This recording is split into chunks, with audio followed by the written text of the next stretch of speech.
Okay, we're back. It's funny because I've been in meetings all day, so my voice is a bit harsh. But everybody on YouTube says, "What's up, guys?" Every single one of them. And I get it, but I think that my thing is like, we're back. And I didn't even try to do that, but I'm glad it's not "What's up, guys." Everybody has "What's up, guys."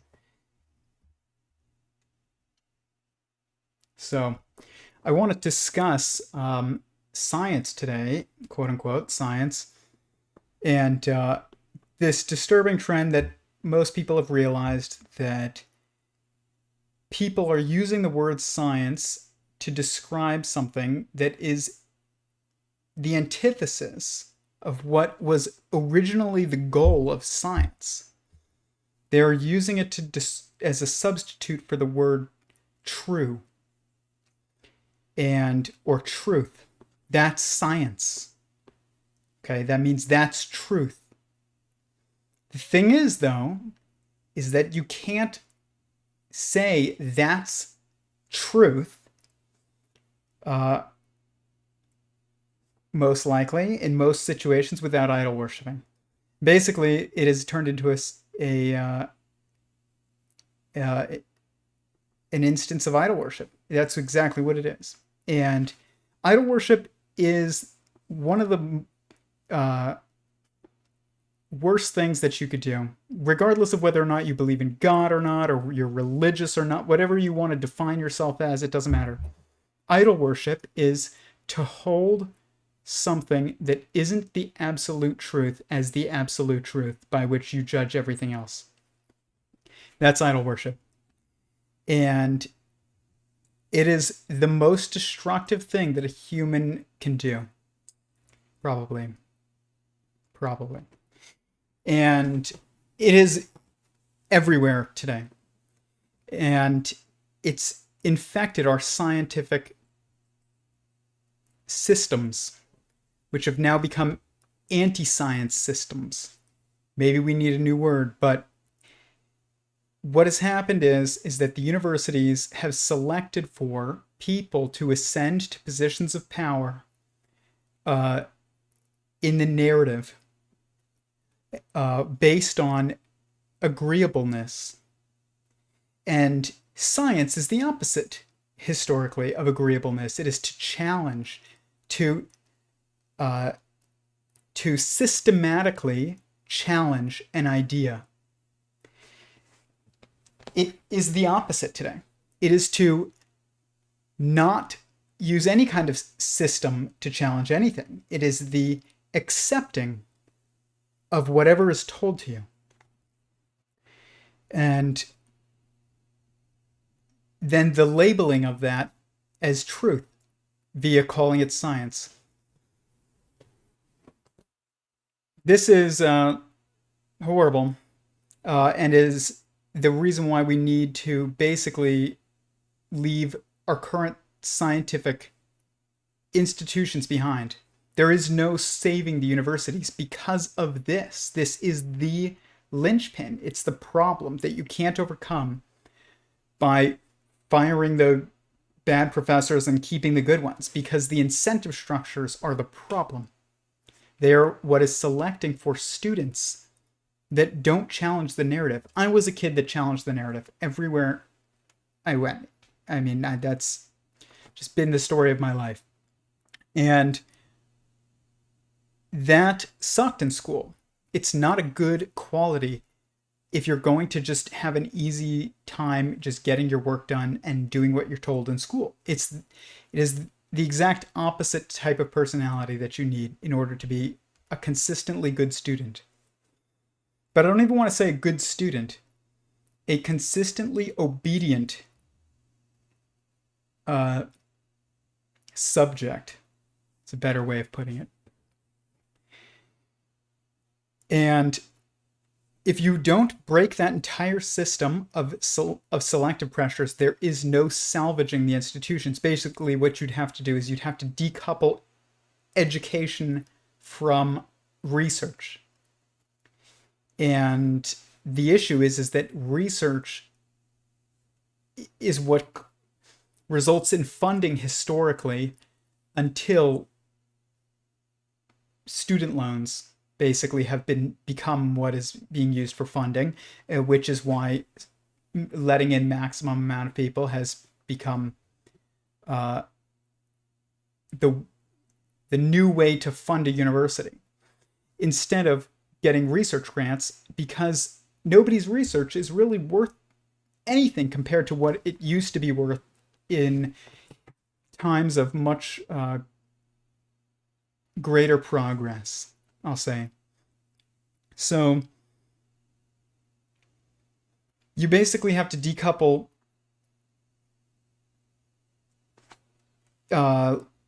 education from research. But the thing is that education almost should be done away with. Not just decoupled, but done away with. Because even if you do go and you decouple it, what happens is that the people that still end up getting accredited via the education system are those that are agreeable. And you can't have those people in charge of science, or what you would think of as science, which is the challenging of and exploration of the laws of the universe, the rules of our world, the patterns of reality. You can't have that being done by somebody whose nature it is to just accept and accept and accept. It's my dog. My dog will make some strange noises. She's sleeping or whatever, I don't know. Scratching. But I've been trying to think about how do we reconstruct the next scientific institutions. And part of what I've realized is that I used to think we needed to decouple, education and research, but I've realized that we need to completely eliminate education from accreditation when it comes to things like physics and math. I mean, what good is a math degree? Like what, or a physics degree? Does it mean anything at all? No, it doesn't, because you don't actually understand what's going on. For the most part, most physics people with physics degrees, including PhDs, do not know anything about why physics. They know, they know what they've been told, what we've already discovered, but they don't know why it's there. They don't understand where it comes from, nothing like that. And math is the same way. People are chasing useless pursuits in math. Might be beautiful, might be elegant, it doesn't matter. It's useless if you just keep it in the abstract. Physics is useless if it's kept in the abstract. And by the way, in the abstract means not taken seriously. If string theory can't point to where its 11 dimensions are, then it's not serious. If Bott periodicity can't be pointed to, it's not serious. It's not useful. And I do think that actually all of these things are real, but they're not being contextualized as anything useful. But that's because you have people so isolated and so disconnected who we still look to as our scientific leaders, who are supposed to be leading us towards discovery, but they are so isolated and so unchallenged that they are counterproductive. So I know Garrett Lisi founded the Pacific Science Institute, I think, and something like that, and it's just his house in Aspen, and then also his house in Hawaii. This is probably the future of scientific institutions. It's just a group of people coming together who have a talent and who are being funded. And that's it. There is no place for the university system in this future. I really don't think so. There is a place for education, obviously, trades and various procedural type of jobs and all kinds of stuff. There's so much opportunity for education, but it's going to be for practical means, not for you to do philosophy. And that's nothing against philosophy or philosophers. I have a talent for philosophy, but do I think that having a degree in philosophy is like necessary to our world? It doesn't help anyone. It doesn't help you. It doesn't help the person who gets the degree. It doesn't help the people who are relying on the person who gets the degree. It's an artificial selection system, and you don't want artificial systems. You want natural systems. So I've been trying to really think about this, like the solution to this, but it's almost like some of this is you just have to let you. Here's the solution. You have to create an environment that allows for people to challenge ideas and battle it out, but also incentivizes truth and doesn't stifle dissent and difference of opinion and things like that. You can't stifle challenge. That's all that we need. We need an environment that doesn't stifle challenge. It doesn't need to encourage challenge. Probably should not encourage challenge. It should not stifle challenge, though. And our current environment is stifling challenge. There is no official institution, I think, in the future of these various pursuits. You'll have Quantum Gravity Research Foundation, and you'll have Pacific Science Institute, and you'll have the Wolfram Physics Project, but you won't, and you'll have some kind of crowd-funded experiments happening and things like that, but you won't have universities, I don't think, anymore.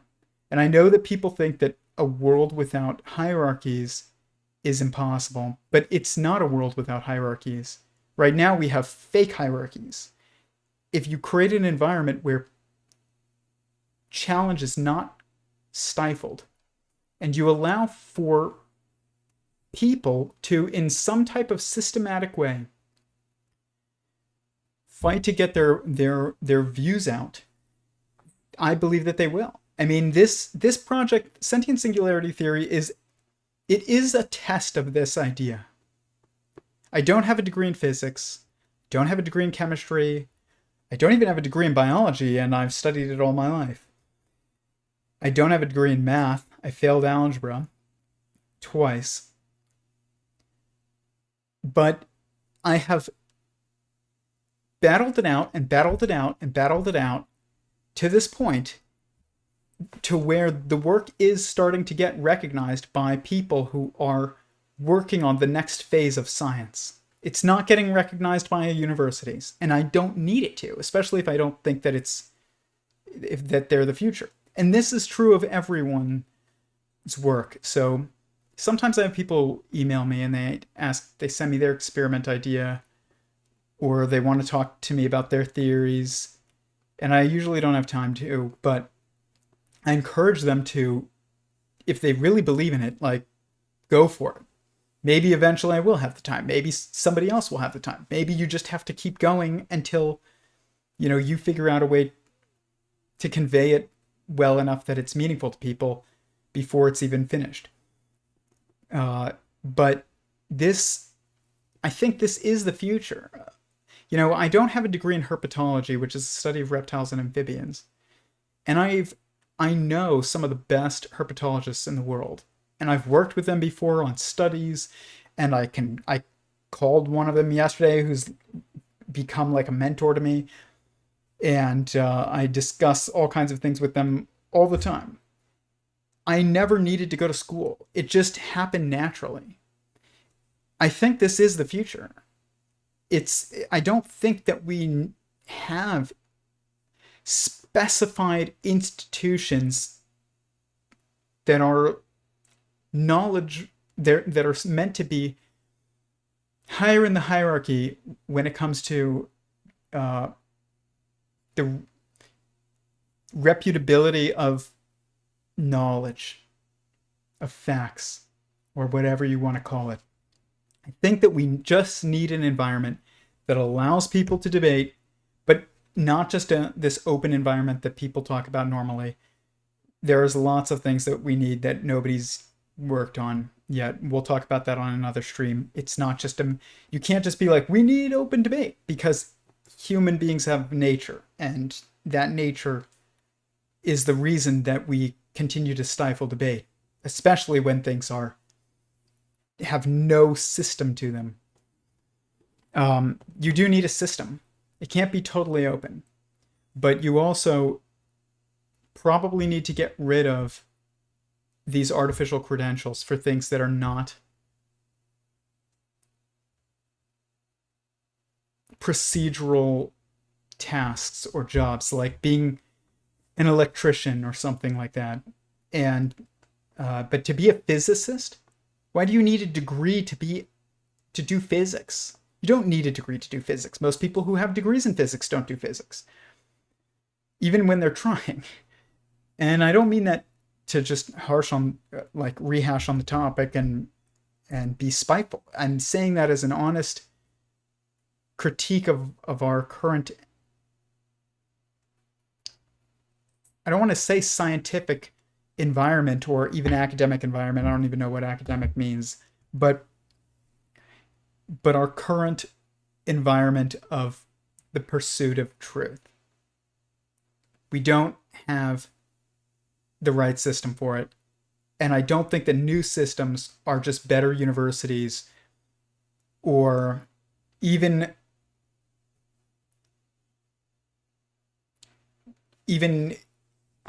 the current universities where we just upend the entire thing, change the incentive structure, stop giving people loans, and start rewarding grants again based on actual technological breakthroughs. Like, even if we did that, it's not good enough, because the incentive is still there for us to, not even the incentive, the inevitability is still there that we end up giving people accreditation based on nothing. That they sat in class and listened to people who probably could not have discovered the things that they're teaching. And if you couldn't have discovered some of the things that you're teaching, you shouldn't be teaching it. And in today's day and age, when I could teach an unlimited amount of people via this, or other thinkers of the world, Jordan Peterson and I don't know, Chris Langan and Noam Chomsky. I'm just naming a bunch of people that are heterodox for the most part. When those people can teach endless amounts of people, all virtually, there's no reason to learn physics from somebody who is entirely disconnected from discovery. So basically, you would end up recoupling it with education, probably, but it's going to be not through an institution. It's just like, you want to go learn physics from Sean Carroll? Go do it. That's what I did. I don't agree with, many worlds. I think it's nonsense, but and I don't agree with him on physics or even how he handles scientific challenge, I guess. Or I guess it's, yeah, you could say scientific challenge. I don't want to say ideological challenge, but scientific challenge. But I did learn physics from him, or the basics of physics. I watched his biggest ideas in the universe, and he has an episode. They're very long, they're very detailed, on all kinds of topics. I didn't even watch them all. There's tons I haven't even watched. But he's a great teacher. I could go to Sean Carroll, even though I don't think Sean Carroll's actually that amazing of a physicist. He's pretty good. The only issue with Sean Carroll is he's an anti-theist. You can't be an anti-theist and be a great physicist. You can be you can have talent. He has talent. Talent is different than you still need the correct perspective, even if you have all the talent in the world. If you're not looking at things the right way, your mind could be the most perfectly developed to do quantum physics, and you'll still get it wrong. But if you have the correct perspective, even if you're not so talented, you can get it right. But this is the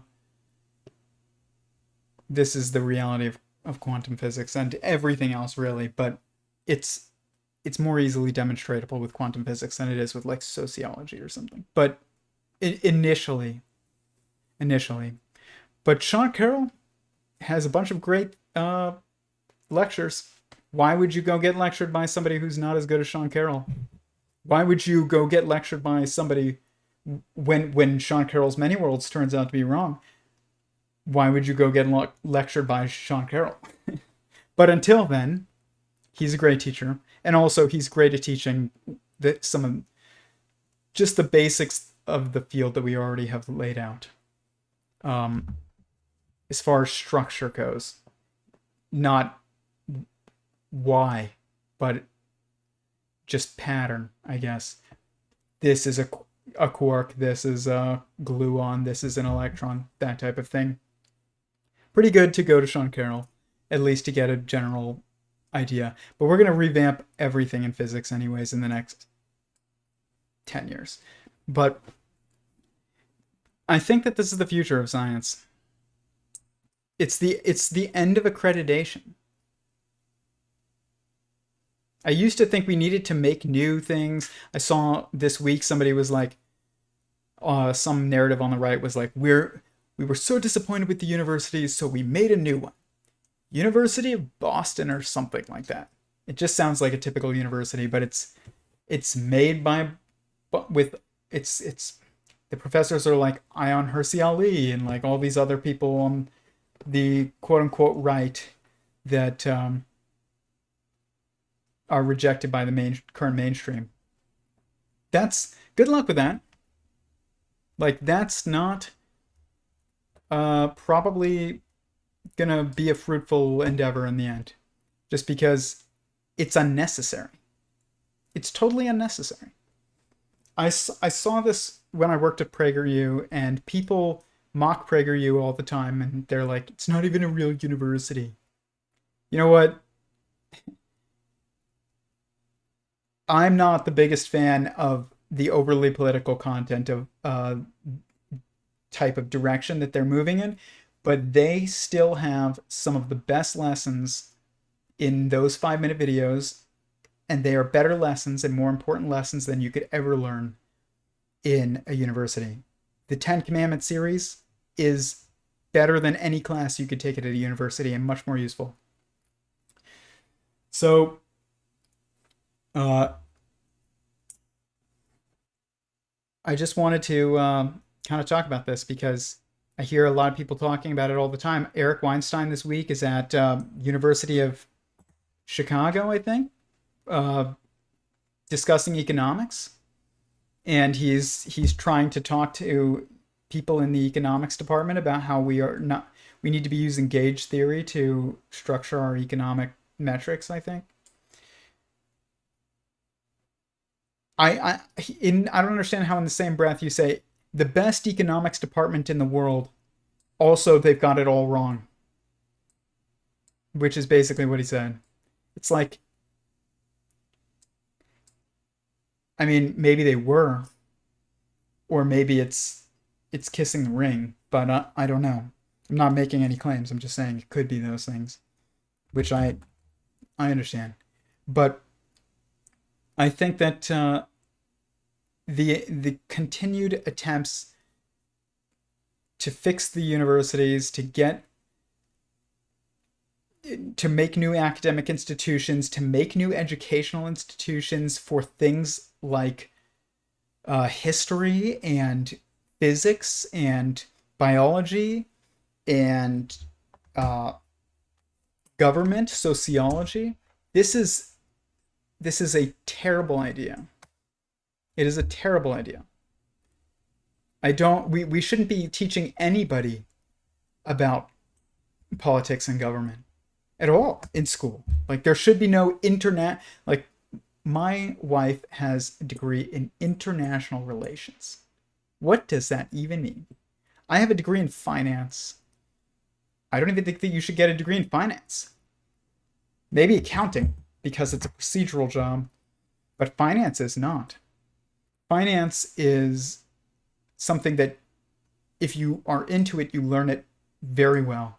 If you're not, then you are doomed to suck at it forever.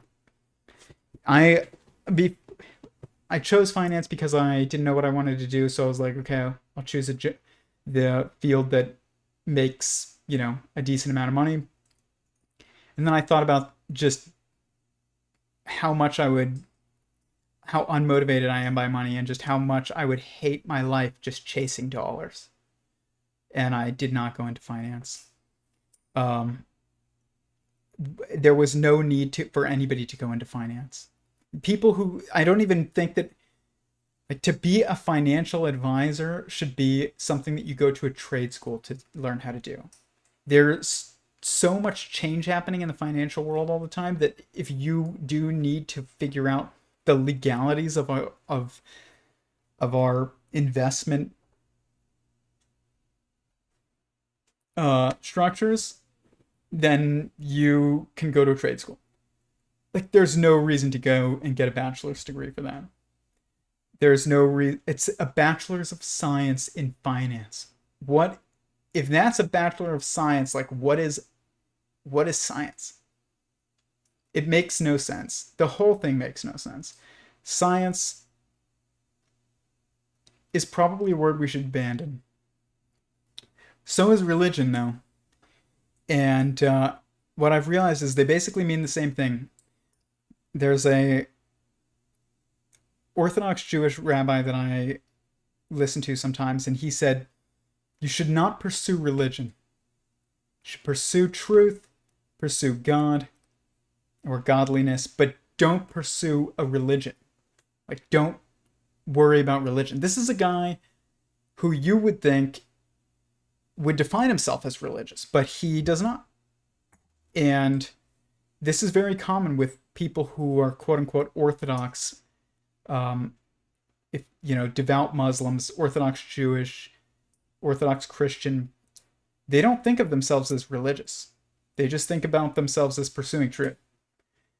And we should take a lesson from this, honestly, because they've realized the toxicity and the counterproductivity of the word religion, and the word science is exactly the same. It means nothing. And to use words that have no meaning is counterproductive. It's a waste of energy and it's confusing because now people have to take a word into account that has no meaning. They have to try and ascribe meaning to it. You can't ascribe meaning to something that has no meaning. So you can't ascribe meaning to science, the word science or religion, other than, if you're thinking about science as, a system of experimentation, or if you're thinking of religion as,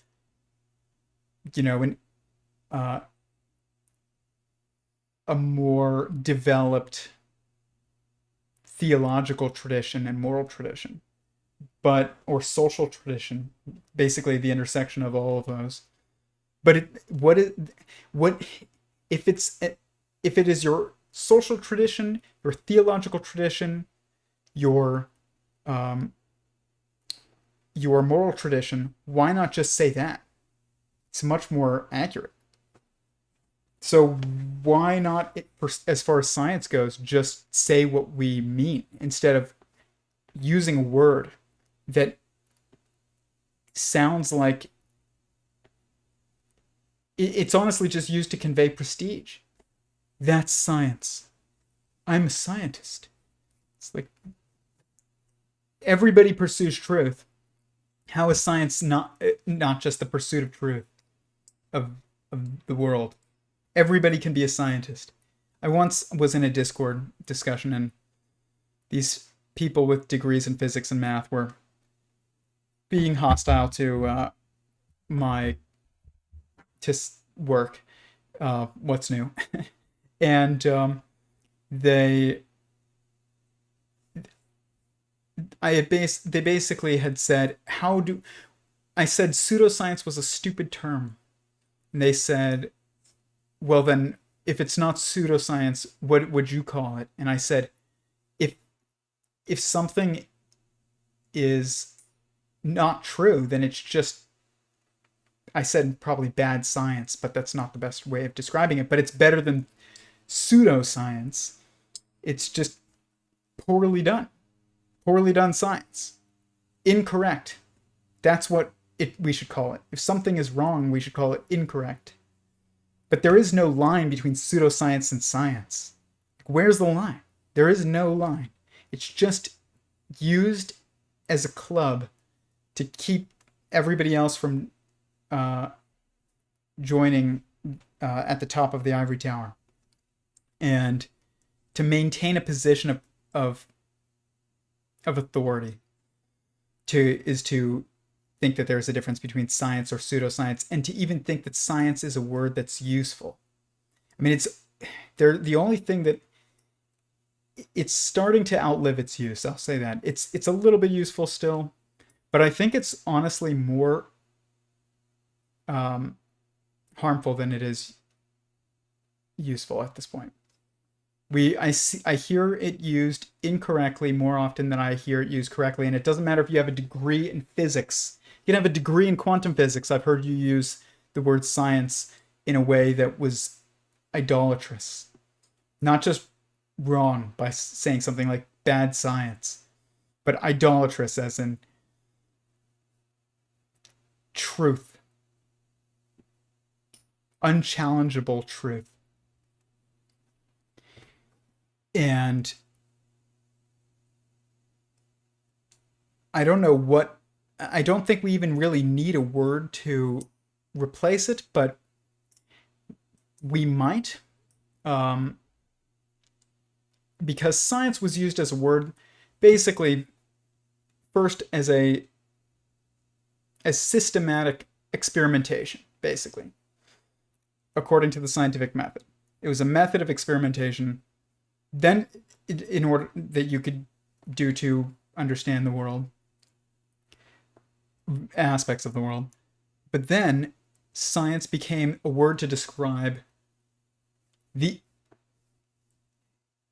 attempt to understand the world via external observation, and including mathematics, which is basically external observation.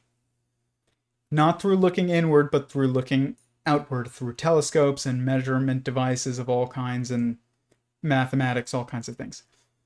Then what happened, though, is that this branched from what you would call metaphysics, which was basically the quote-unquote science, or the logic of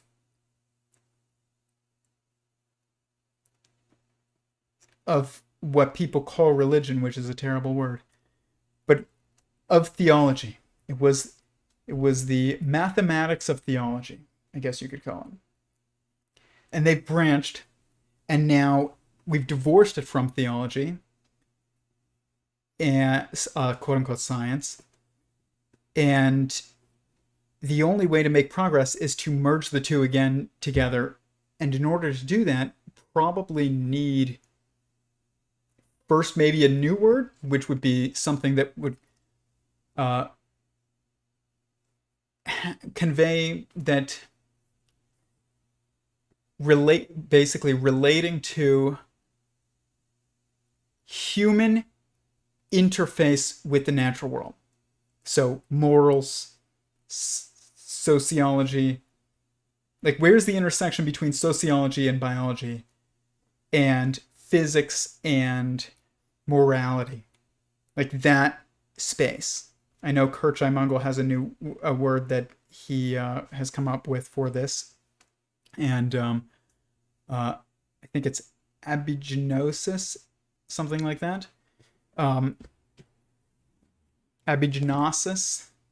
It's very difficult for me to pronounce, but it's basically the incorporation of, you could call spirituality, the reincorporation of spirituality with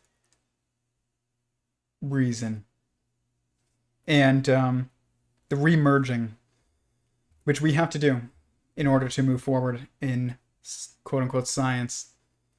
I mean, I don't know how to speak without that word, which is annoying because I think it's counterproductive, but I don't know how to speak without it. Like without the word science. I guess move forward in our understanding.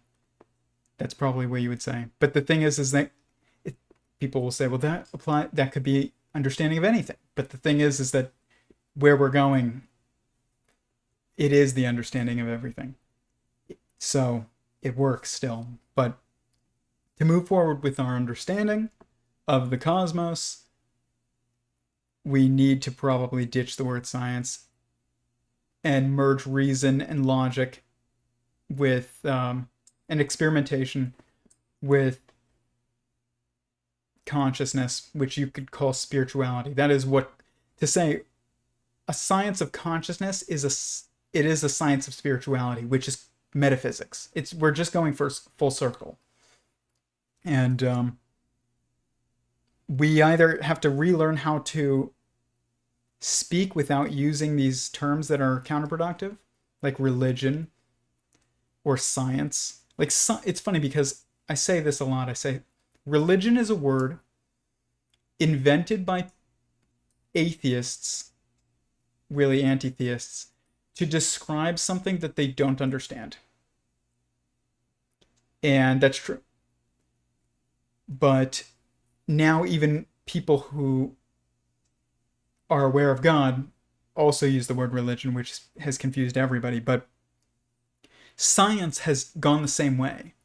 It has become a word used by people who don't believe in challenge, which means you don't believe in the scientific method, in order to describe something that they don't understand. It's literally the exact same word. It's funny because people are arguing on both sides of this saying, I believe in science, and the other side saying, I believe in religion. Don't believe in either one of these things. They're nonsense words. Just pursue truth. And that's it. Like, there is no... try and increase your understanding of your world and of yourself. There's no dividing line between that, really. I mean, there kind of is, but not... There's also connectedness. But just pursue truth. We need to get rid of these words, though. I don't know if we will, because institutions that have power and societal structures that have power, whether official or not, do not like giving it up. And in order to, I mean, you can look anywhere to see this. Why does our tech no longer have the ability to take the battery out? Why does it not have a hard switch for you to turn off the mic or the camera? Why do Teslas not have a hard switch to prevent people from being able to hack in and turn off the brakes and turn off the car and turn on the car and drive the car, turn the car? Why? Because these societal structures would rather hold on to power at the expense of practicality and safety and sense,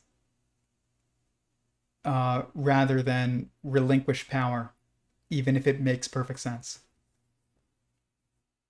I mean, people talk about, security of phones. Imagine if there was a hard switch for your camera. That's like unhackable. Imagine if your Tesla had a hard switch. It's unhackable. Somebody starts messing with your car, just remotely, just hit the hard switch.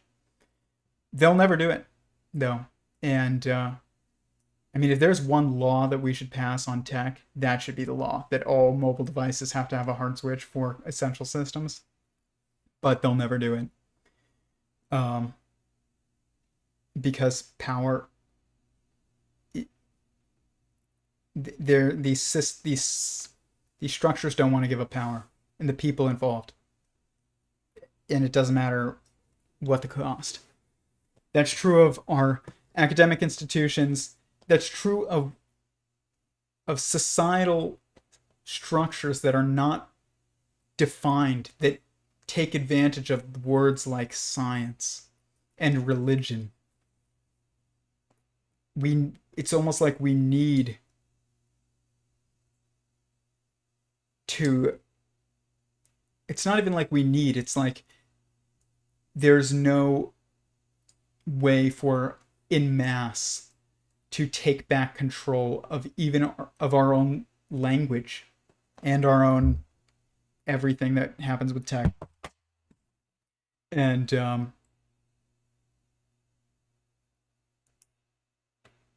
this is this is why there will almost certainly always be a word that is used to constrain us from just saying, when somebody asks, what's your project about? Understanding myself and my world. They can't say that. It has to be put under this umbrella of science or religion or some other definer, but they're not helpful, and we should break from them, at least, whoever can, and whoever does will end up being like, those are the people that end up, not whoever does, but whoever ends up being a pioneer in what a lot of people call science, or religion, even what a lot of people call religion, is going to be those people that break from the constraints of these words. That doesn't mean that society won't pick them back up again. They probably will. But it's funny because when you look at the standard model, it's pretty clear that the quarks have been named according to traits of consciousness: charm, beauty, strange, up, down, truth. Like, these are all perspectives or labels that consciousness perceives, or perceptions of consciousness. You perceive beauty, you perceive strangeness, you perceive up, you perceive down, you perceive truth, you perceive which one am I missing? Up, down, truth, beauty, strange, charm. I think, yeah, that's it. I know that the bottom two quarks are top, or bottom, which is also just a perspective of consciousness. But truth and beauty I like those labels better. Both of those labels are commonly used. So the top quarks are the truth quarks, and the bottom quarks are the beauty quarks. But if you're going to have strange, and it's funny because in the binary triality pattern, we're branching off of it, which is 2 sets of 3 or 3 sets of 2. When you apply this to quarks, there's 2 ways in which it goes. I mean, there's 2 obvious ways in which it goes. You could look at it like the past, the present, and the future as a linear. So the past, then the present, then the future. The past has created the present, and the present will create the future. So there's a linear aspect to it, and it's increasing in its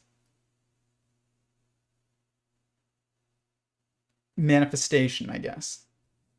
And then when you look at the quarks, you can go top, charm, truth. It's like truth is the heaviest one. There, that is like the ultimate. And then, but it's linear. It's top is like, or up, not top, up, up. You're just like looking up. Okay, what is above you? You look up. The truth is always above everyone. So you look up, and it's kind of this light expression of what is superseding above you. Then you have charm, which is like leading. And then you have truth, which is like the ultimate. And it's this linear kind of building, I guess.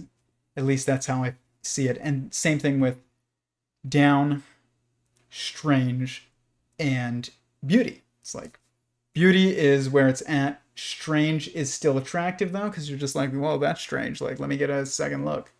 But beauty is what everybody pursues. I mean, it's something everybody recognizes beauty. Everybody recognizes truth. Everybody recognizes beauty when they see it. Charm and strange, it's a little bit more in the eye of the beholder, but we all still perceive these perspectives. And then you have up and down, and it's just like, this is universal, but also based on individual location, and it's also not yet manifested as a feeling. So, but it's still this linear structure. But then you also have it as this other perspective, which is that the past and the future reflect across the present. There's only the present, but you can perceive the past and the future from the present. You can also think about it like that. My dog is just making noises. And this is also something that you can see with the quarks when you go up, down, charm, strange, and then you go this time top and bottom, because up is basically top, down is basically bottom, and they're reflecting across what is charming and strange. It's just interesting because it's you basically now it's just changed. It's just a change in perspective. It's fascinating that there's two different labels for the last set of quarks. It makes perfect sense with the binary triality because there's two perspectives to look at it from the center out and from the beginning forward. So you can look at it from a linear perspective or a radial perspective, like radiating from the center, or linear, moving, away from one spot and towards another. And there's literally two different labels for the last set of quarks to seemingly accommodate this. All quarks are organized around perspectives of consciousness. I don't even know why they came up with the words that they did, but it's pretty clear that they also are perspectives of consciousness. But it's just amazing. Quantum physics is just metaphysics, and it's all about consciousness and perspective.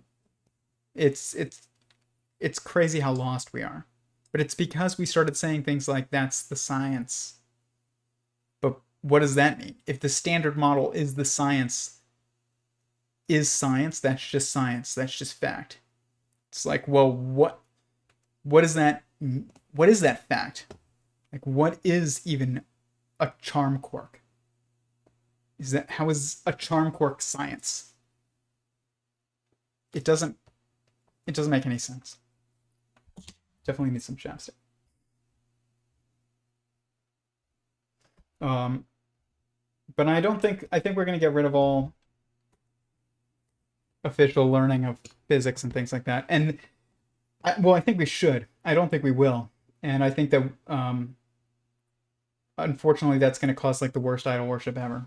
When you merge spirituality and reason and logic and math and morals all together, and then you have an institutionalized structure that teaches it to people, what you get is the dogma of the Middle Ages and the Crusades and things like that. But probably worse, because it's so linked with technology. It's gonna result in some shit, and you should have to know that. But and it seems unavoidable. It seems like it sucks, but I mean, God's will be done. Does it make sense to everybody? By the way, hit the like button if you find this valuable. I know this was a bit of a rant, but I just wanted to do like a stream of consciousness on this idea. The very first video that I put up on this channel was called Escaping Our Academic Institutions. And we are doing that, and it's great. But then what's going to happen is eventually we'll reinstitutionalize these ideas that we are creating. Like when abignosis, I can't say it, but when the mixture of math and morals becomes institutionalized, and it's more the more aligned with with truth it is, the more powerful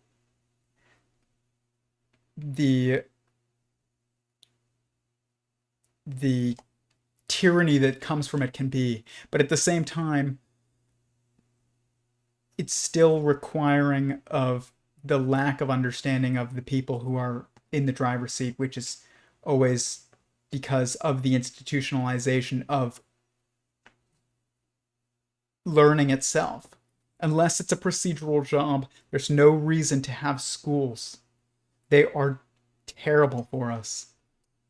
They really are. They will inevitably always eventually put people in charge that don't understand what they're talking about, but who we have collectively labeled as experts. That will happen with this, but it will be after everything falls apart. I mean, I'm not even going to say it falls apart. It's already fallen apart. The universities have fallen apart. It's just whether or not people have realized it. Doesn't matter that they're still there, sucking money away from people and enslaving them into debt slavery that you can't discharge in bankruptcy. They're not doing their job anymore. And that means they're gone. I mean, they really are not. I mean, there's a few instances of where it's working, and the last little remnants of usefulness we'll see is going to have to do with funding and access to very expensive, measurement devices and things like that. But here's the reality.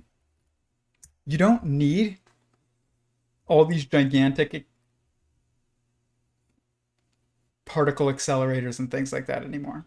I really don't think so. I think the future of physics experiments is much simpler and smaller, cheaper, and it's not going to be so necessary to have like a large hadron collider.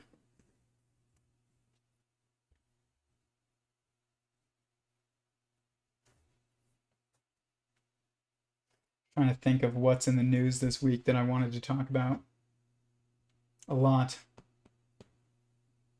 There's so much going on in this world, and I had so much that I wanted to discuss this week, but so much of it seems unrelated. But it's not. It's the falling of our institutions. I will just say, like, insulate yourself from the chaos. I'm branching away from the original idea because we basically touched on it. But if you have any questions, let me know.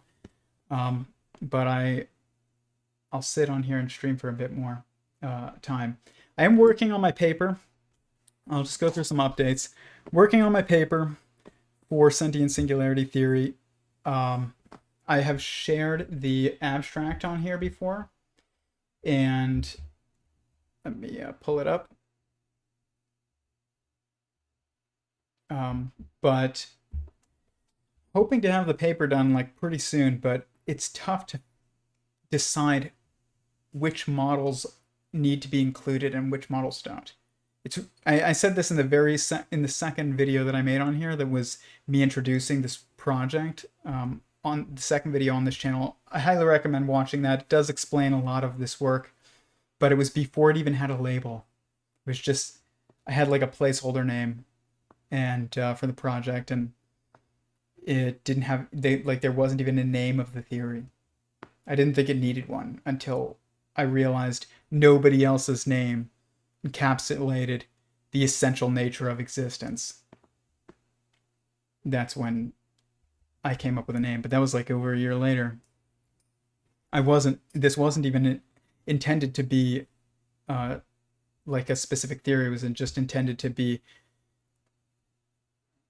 contextualizing of certain structures and of the logos, and then also the explaining of an experiment. But here's the abstract.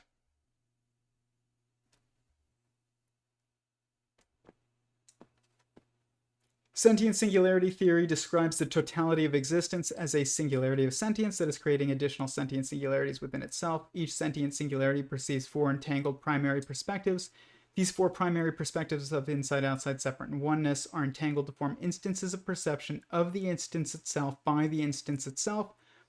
The self-aware instances that compose a sentient singularity are called quanta of consciousness. This is basically where I'm kind of stuck, is like, feel like it's almost redundant, but it's also necessary to have that, because a sentient singularity is almost a quantum of consciousness, but it's not exactly.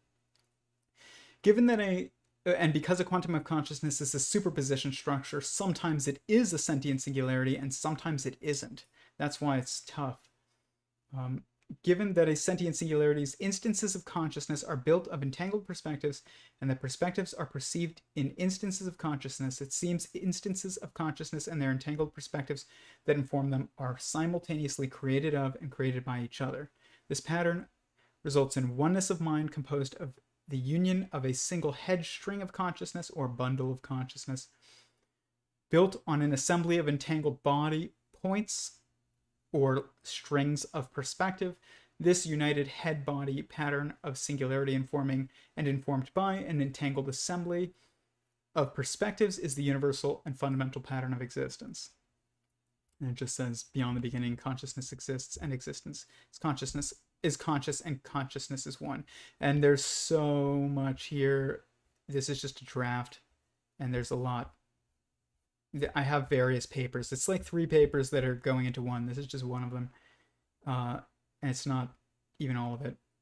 But there are certain models that explain different aspects of this. And I'm not sure like how many need to be there.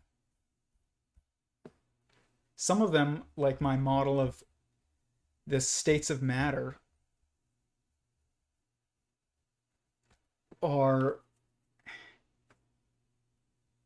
contextualizing of how I made the cosmological verse, but they are not immediately necessary to have in the paper. So it's complicated just deciding on which models to incorporate. But it's already, in total, this plus the other things that I've written is like probably over 30 pages.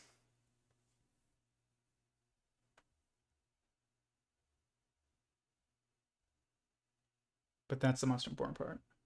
Let me know if this makes sense to you guys, or if this seems convoluted, difficult, in the chat. Have any of you looked into randonica? I don't know what that even is. Randonautica. I don't know what the randonautica is. What is that?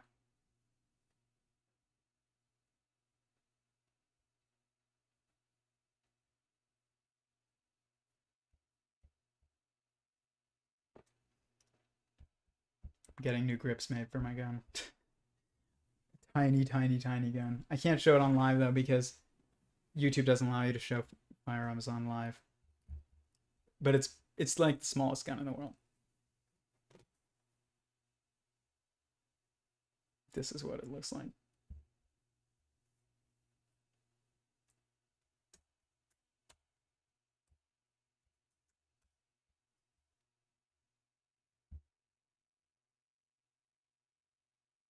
Look at that thing. It's hilarious. I literally bought it because it was funny.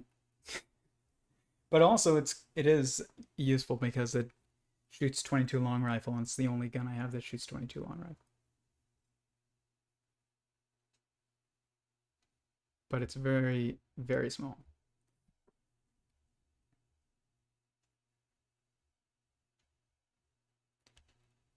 One of these days I'm going to do an episode on tools and types of tools.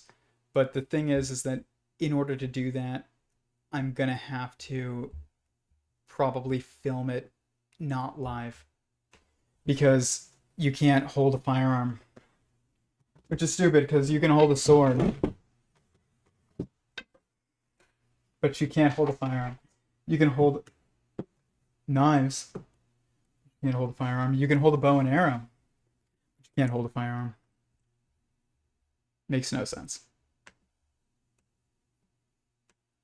But this is what happens when people are put in charge who don't understand what they're supposed to oversee. Like if you don't if you don't drive, and you don't have a driver's license and you don't drive every day, you should not be making the rules of the road. And this goes with science as well. Like if you, like why should you be allowed to control the narrative of physics and science if you have not made any physics progress in like 50 years? I don't understand. And like you can't, it doesn't matter how beautiful the math is that you're discovering in string theory and things like that. And not just string theory, but all these theories. If you've never pointed to a manifested structure in the physical material world and been like, that is Bob periodicity, like, then you're not a physicist. Like physicist is physicality. Like that's what it's about.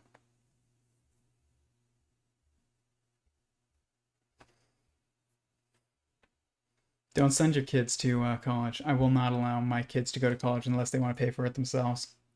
Like I would send them to trade school. I would send them to learn any skill that they want.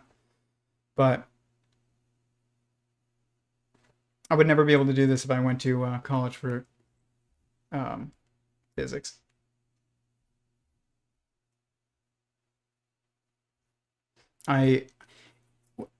Once this guy in college was going to school to be a herpetologist. He was getting a degree in herpetology. And I remember being stoked. Like he tried to steal my girlfriend. He failed, but he tried to steal my girlfriend when we had like broken up for a brief period of time. And I don't blame him. Like we weren't really that good of friends, but I really didn't like him after this. Clear, obviously. And I found out he was getting a degree in herpetology, and I was like, you know what? Let's let the past be the past. Like, I want to go talk to this guy about reptiles.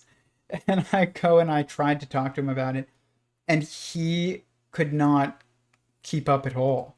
I'm not saying that to brag. I'm just saying there is a difference between someone who is who has an innate curiosity about a subject and a passion for a subject, and somebody who is just like getting a degree in it. If what you know about a subject comes from your degree, you will never match somebody who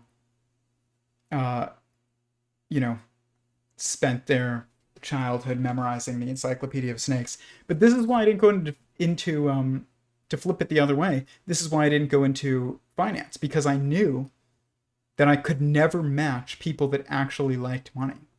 Because I didn't. And those people who are interested in arbitrage and interested in hedge funds and interested um, in money, in making money, just making more money, like maximizing the amount of money that you make um, as the goal.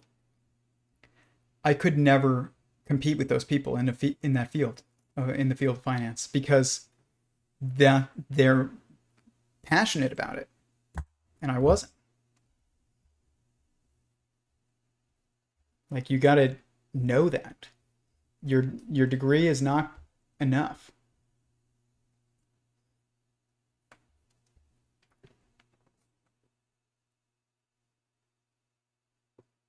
I'm late to the live here. It must converse. I'm definitely down to read your 30 pages though. Cool. I will. I'm trying to release it pretty soon. Um,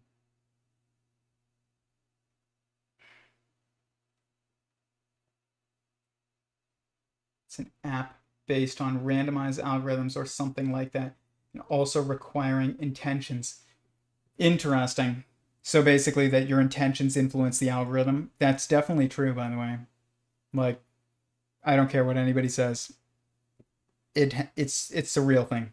I get ads for things that I think about, not even just that I say out loud. And everybody knows that's a thing. My nose is. I have like one mustache hair. That your beard goes through this, like. Anybody that has a beard knows this. I accidentally shaved my beard too thin before I went to Hawaii. Like, the guard was too short, and I didn't realize it. And so when I went to go buzz it, I realized I basically had to buzz the entire thing down, shorter than I've had it in, I don't even know, 5 years or more. And so I buzz it down, and it's really short. But when you're growing a beard, it goes through this period where when it's short, it's comfortable, and when it's long, it's comfortable and it doesn't itch. But there's this weird, like, week or two span where it's going from one level of length to the next, where it's like the perfect length to be itchy. It's very annoying. But my wife was mortified that I had shaved my beard.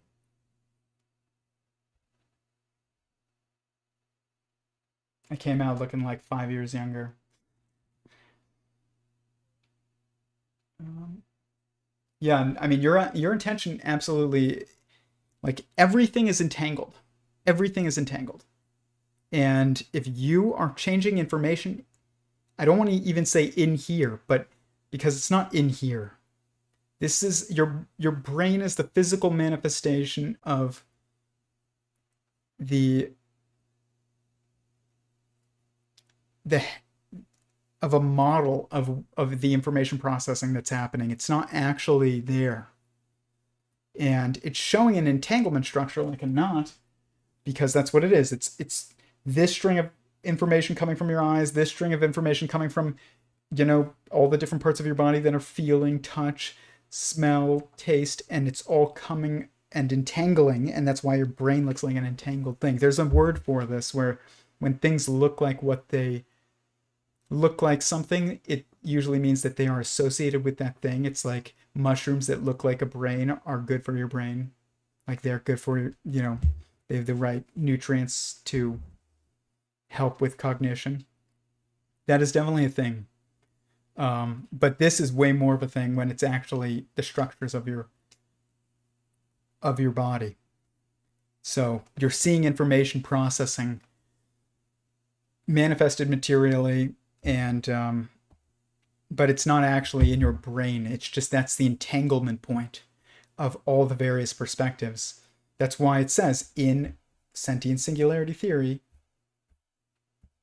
it says, given a sentient singularity's instances of consciousness are built of entangled perspectives, and perspectives are perceived in instances of consciousness. It seems an instance of consciousness and the entangled perspectives that inform it are simultaneously created of and created by each other.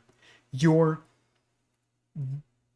your mind, your your head, I guess, but not your physical head, but like you as you is created by the entangled perspectives that you are perceiving. Your sight, your smell, your touch, your taste, and also all the information uh, that went into your DNA structure from previous generations.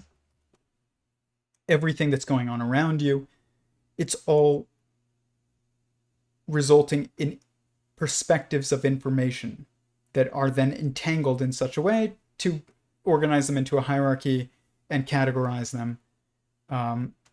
And that entanglement, you are that, what is described and in the abstract of my paper is you and me. A sentient singularity is a human being is an example of a sentient singularity. So it is an entangled, it is a oneness of mind formed of an assembly of entangled perspectives. So you can disentangle it by changing the information processing, even in physicality. So if you go and you know, I don't know, you hurt your brain, it will stop information processing from those perspectives that are forming your current structure, but you wouldn't disappear even if like you died. Your consciousness is still there. It's just not in your, it was never in your body. Your body is manifestation of consciousness. It's not the other way around. But even though it seems simultaneous, it's not exactly simultaneous. It is simultaneous, but there's directionality. It's like a ring. All this information exists at once. There is no like it's not like a line. It's all connected. There's no breaks in it. It's a singularity, but imagine it's spinning in one direction. Okay, so there's a simultaneity to the existence of consciousness, but there's also a directionality in the information processing. So when we say what came first, the chicken or the egg, which is like what came first, the mind or the matter, or the mind or the body, or the head or the body, or the mind or the matter. They're simultaneous in their existence, but there's a directionality, and heads leads and tails follows. Mind leads, matter follows. Head leads and body follows in the directionality, even though they exist simultaneously. So it's complicated, but it's also not. It's like, it's complicated to think about because all these structures are so different than they are exactly what we experience, but they are totally different from what we perceive externally. It is what you perceive internally. It is your experience. It perfectly models the structures that are the next step, which is also the final step in the pursuit of understanding the cosmos. I'm trying not to say science, but it's you can't look around at like some non-sentient being and expect that it will be a good model of something that is a sentient being. It's just it is a unique structure. It's the only structure really, but it is also unique and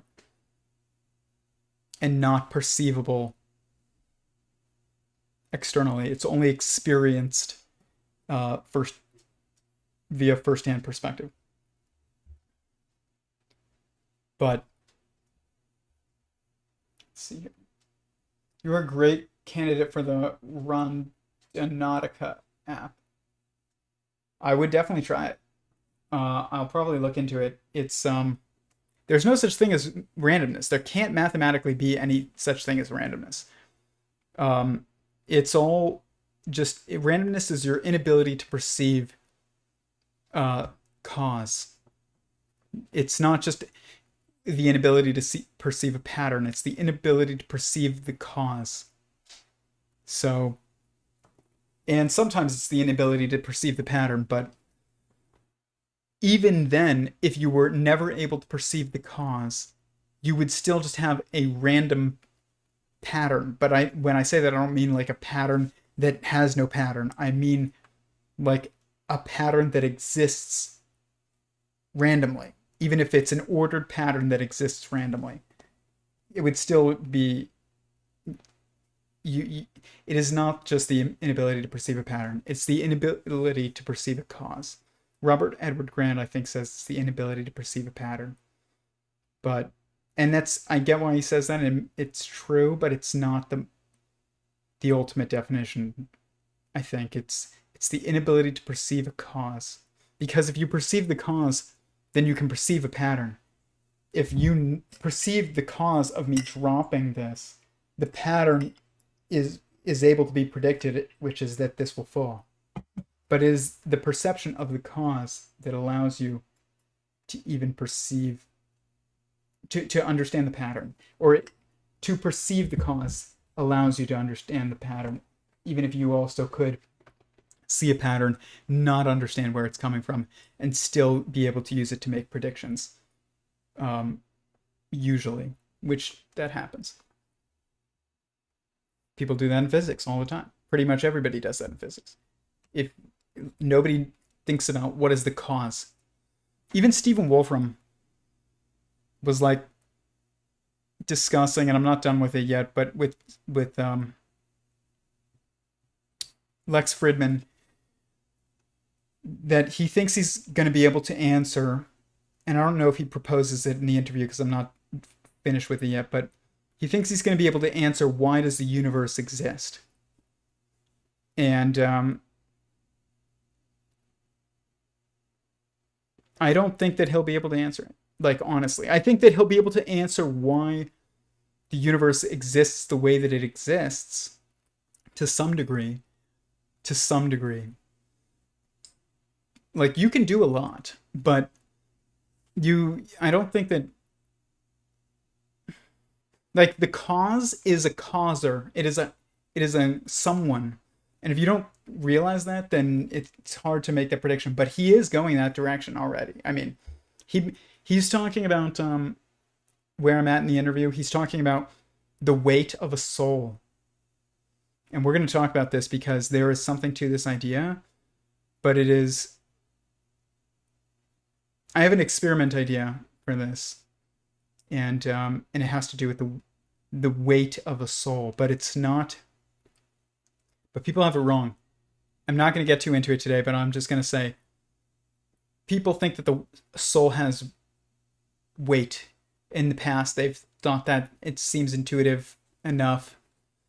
If the soul has any weight, then it would have positive weight, but that's not how it would actually be. It's actually the opposite. It's that consciousness is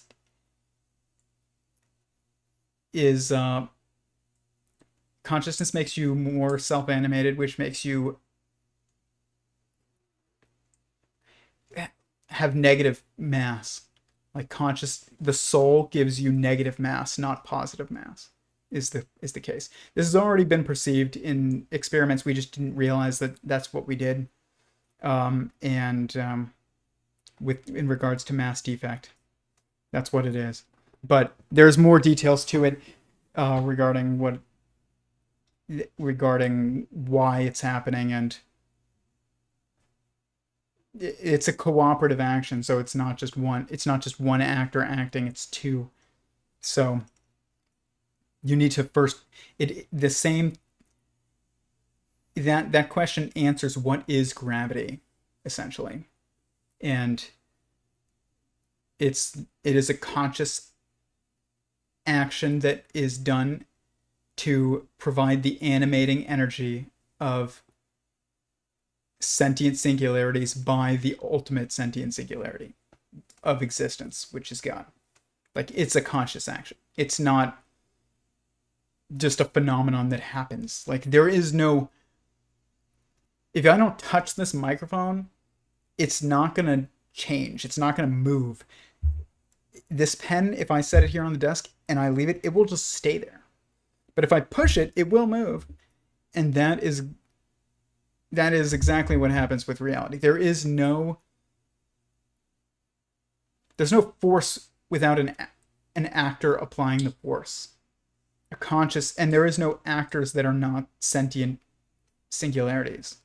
Ultimately, there can be proxies. Like, if I throw a ball and then the ball hits something and applies force, I still apply force to the ball, which then apply force to something. But someone has to throw the ball first. Like, there's no way around this. If you try, you end up with things like many worlds, which don't even answer that question. It's just that you just try and avoid it by saying, well, it's just that, yeah, I mean, you just try and avoid it. I mean, there's no way to, I'm not even going to try and make sense of it, because it doesn't make sense. And it will confuse, it's just confusing to try and make sense of it to everybody, including myself. You have to have an actor in order to have force. Like, an actor applies force, and it's a conscious action.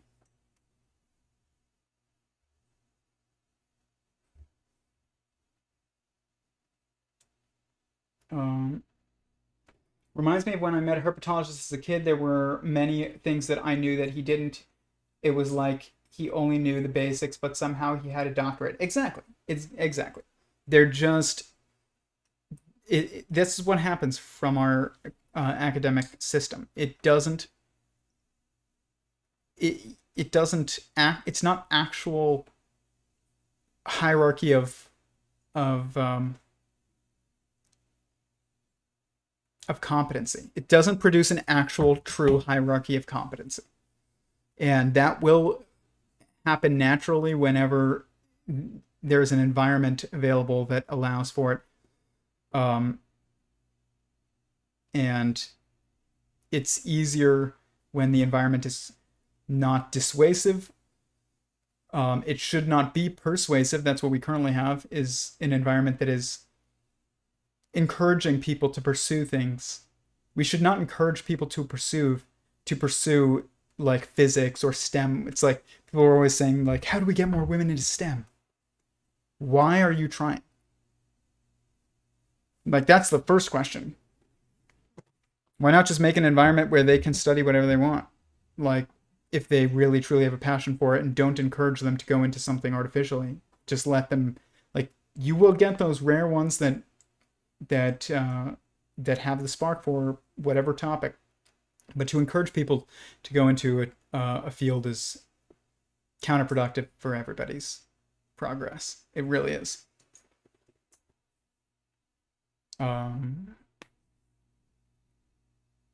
They did their best. You'll have to read their theory page. I posted the link on Discord. Okay.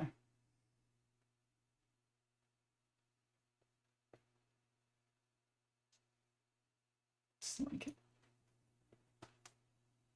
Who reads it must converse 4 shots. 4 shots? Oh, for the gun? No, it's 5. Holds 5 shots. It's called a North American Arms 22 long rifle handgun. It's like this big. It's so small. I don't know what it's useful for, but it's funny and it's fun. It reminds me of that gun in Men in Black, when he's like showing the giant gun. And I have a shotgun that looks like that cool gun in Men in Black too, actually. And then he's like, that's what I'm talking. Will Smith's like, that's what I'm talking about. And then he pulls out of his pocket Tommy Lee Jones's the little tiny gun, and he's like, a noisy cricket, and he like hands him the noisy cricket. It's like the noisy cricket, except it's not very powerful. It's powerful enough to be lethal, though, so you have to be very careful, as careful as you are with any firearm, but you, but it's not like Men in Black. But I'll definitely do a video on tools, because I'm gonna break tools into different types of tools. So I know that it will break into the binary triality. There will be, of the different types of tools, there will be weapons, there will be transportation, there will be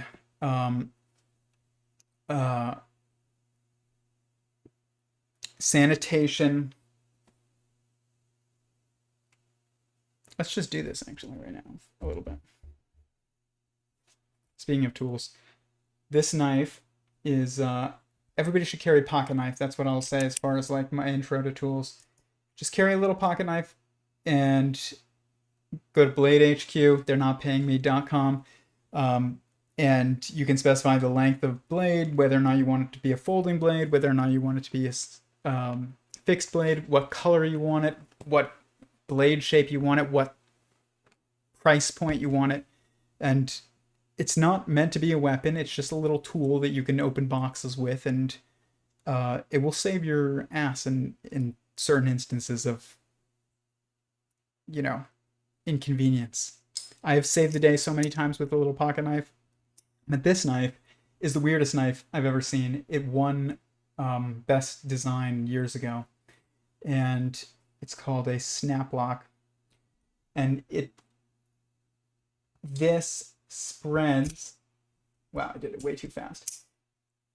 This spreads this frame, which is the spring, by spinning it around a pivot, and then that allows you to rotate the blade, and then it snaps into a detent, and then when you hold it down, it holds it in place.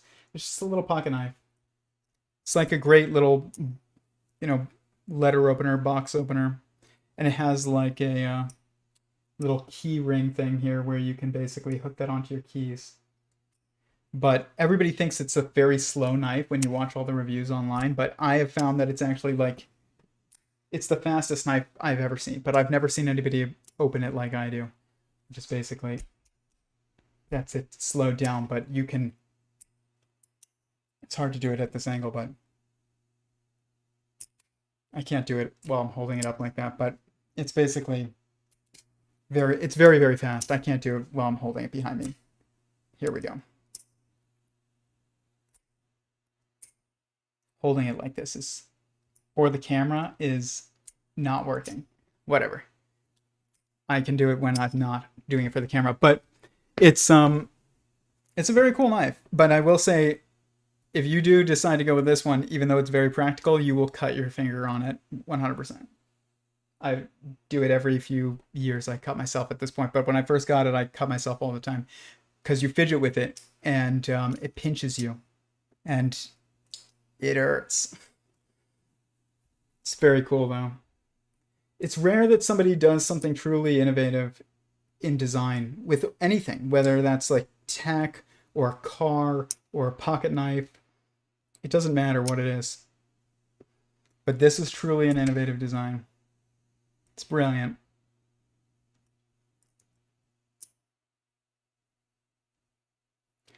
Genius. But beware, it will pinch you. Okay. This is what by the way, this is what I normally carry. And I'll do an entire stream on it, but this is what I recommend.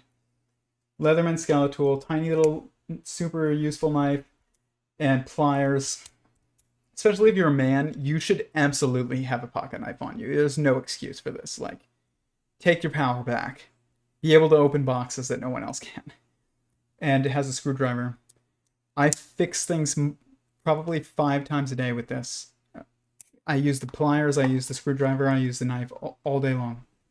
And you think that you have no use for it, but that's because you go get a screwdriver when you need one. You go get scissors when you need one, when you need some, and you go get pliers when you need it, or you use your teeth, which is how you break your teeth.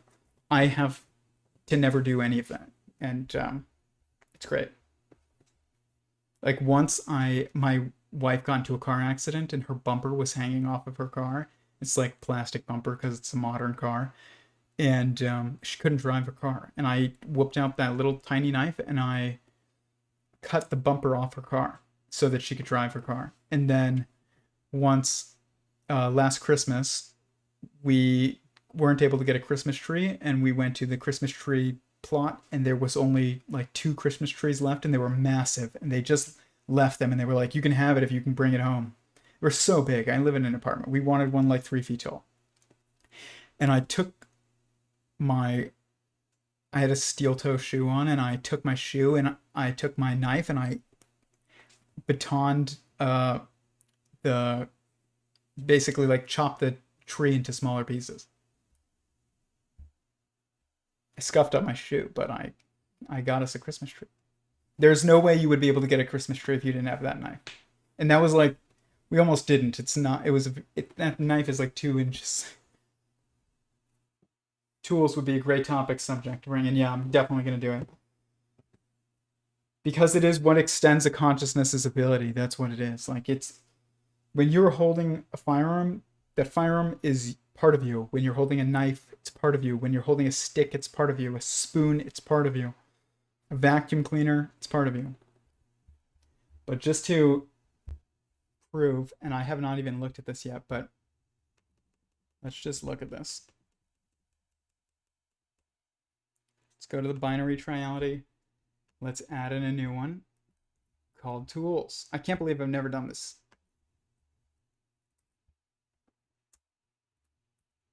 Tools.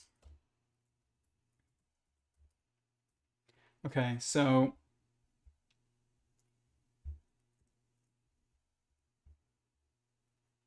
basically you're going to have, let's just do it over here actually. Weapons,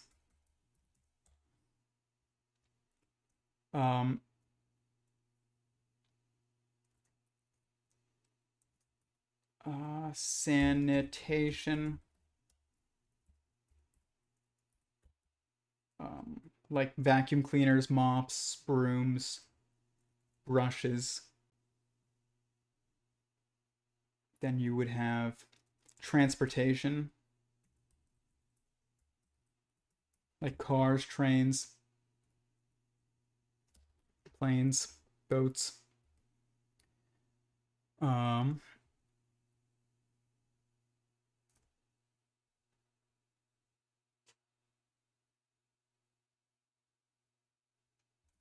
Maybe toys, honestly.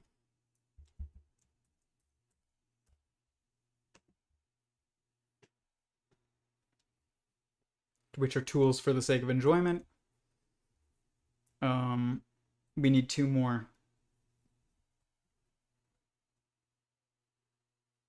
It sucks for your shoe. It was very cheap, thankfully. I got new ones. Did you see my Damascus blade and green stained wood knife? No, I didn't. I'll check it out. I'm guessing it's in the Discord. Cut a string or a branch. What's this? That is a sweet design. Yeah, it is very cool design, that knife. It's designed by Van Hoy is the guy's last name. I forgot his first name. Okay, so then construction. That's the next one. Construction. Okay, so we're at 5. We have 1 more.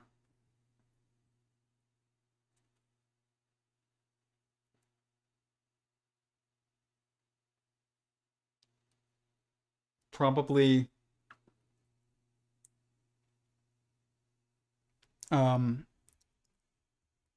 I know what it is. I'm just trying to think of the right word. It's like shelter. It's just shelter, I think. Anything else that you guys can think of? Tools for engineering? No. Construction works for that.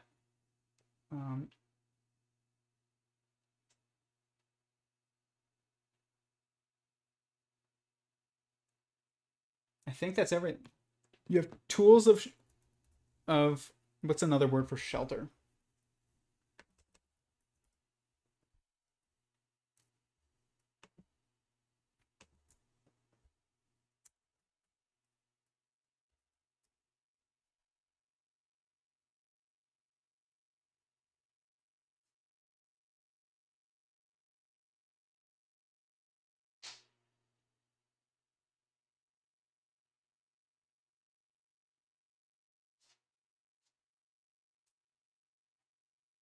Shield, asylum, refuge, retreat, haven, sanctuary, coverture.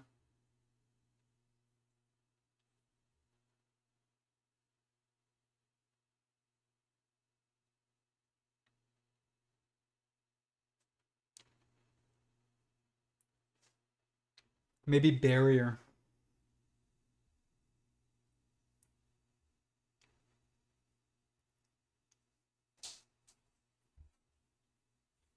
Your clothes would count as that as well, as shelter.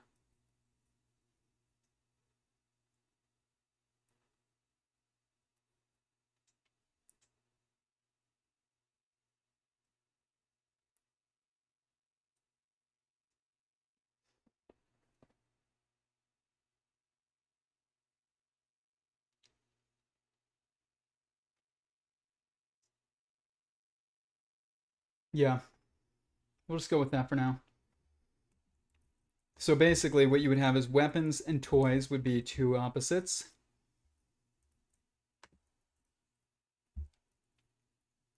Transportation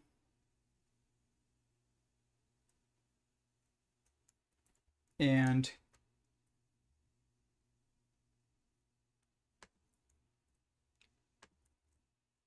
um, shelter. And then you would have sanitation and construction. So build, build, build.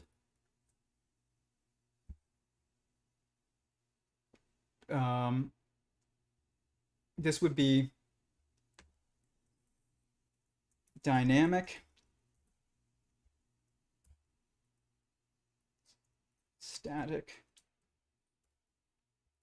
dynamic, static,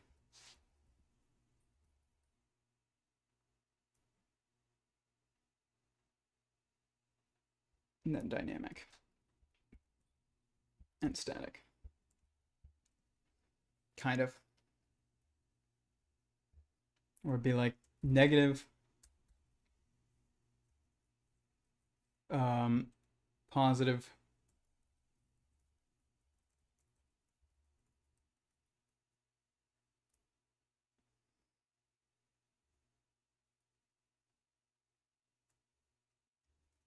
and then negative and positive. I'm trying to think if I should switch transportation and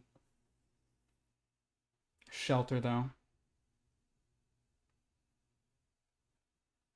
I feel like weapons provide security, shelter provides security, but it's like one is a state of change and one isn't. A weapon changes something, toys don't. Transportation changes something, shelter doesn't. Sanitation changes something, construction also changes something, which is what's.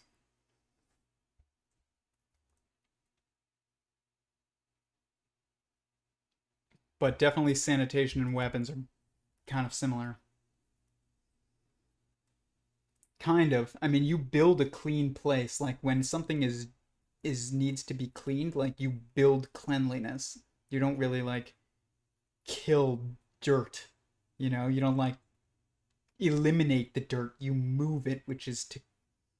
It's not the same as like. I think it is actually flipped. So this would be construction, sanitation. Maybe. I don't think so, actually.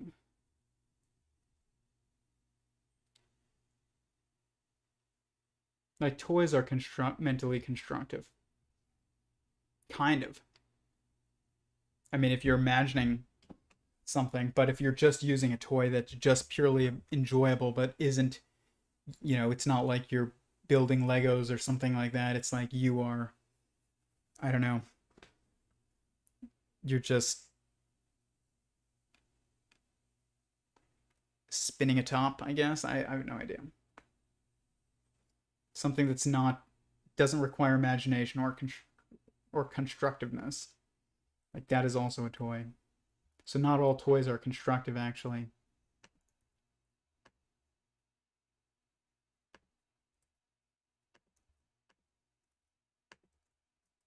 I need to think about this. But I think that's it. As far I need to think about the order, but I think that those are the various types of tools. Weapons, toys, transportation, shelter,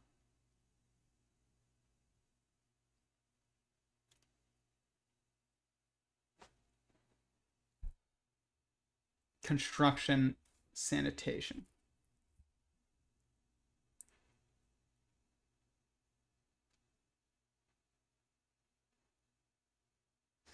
It's really like destruction,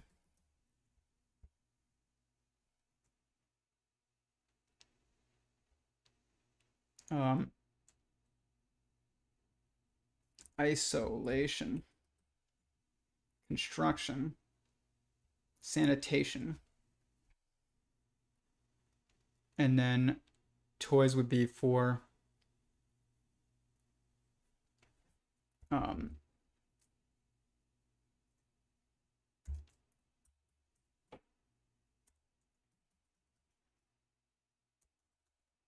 play. What's a synonym?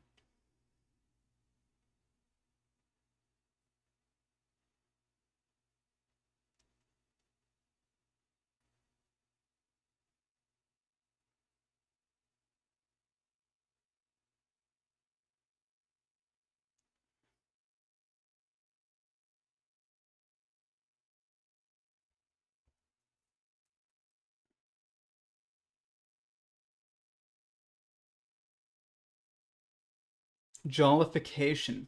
That's good.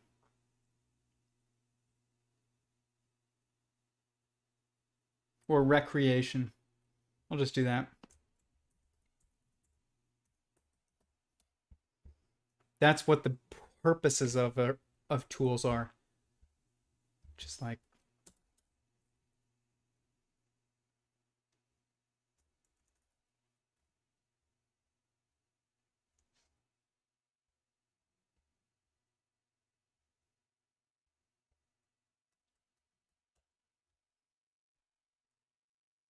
a broom. How's it described?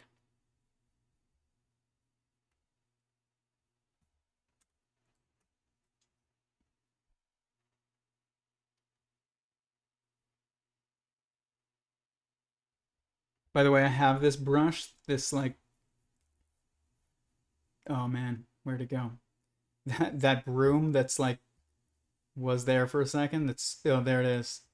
This broom for pet hair. It's amazing. If you have a dog that sheds, get that. It's basically like this rubber broom. I don't know what I would do without it. Um, broom.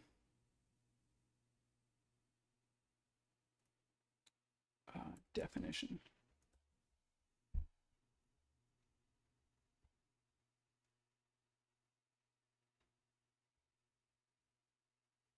What is the purpose of a broom? It's odd that we don't have we have a term for weapon, we have a term for toy, we have a term for shelter, kind of. We have a term for transportation, but we don't really have a term for, I guess you could just say sanitation. Destruction tools, sanitation tools, transportation tools. Um,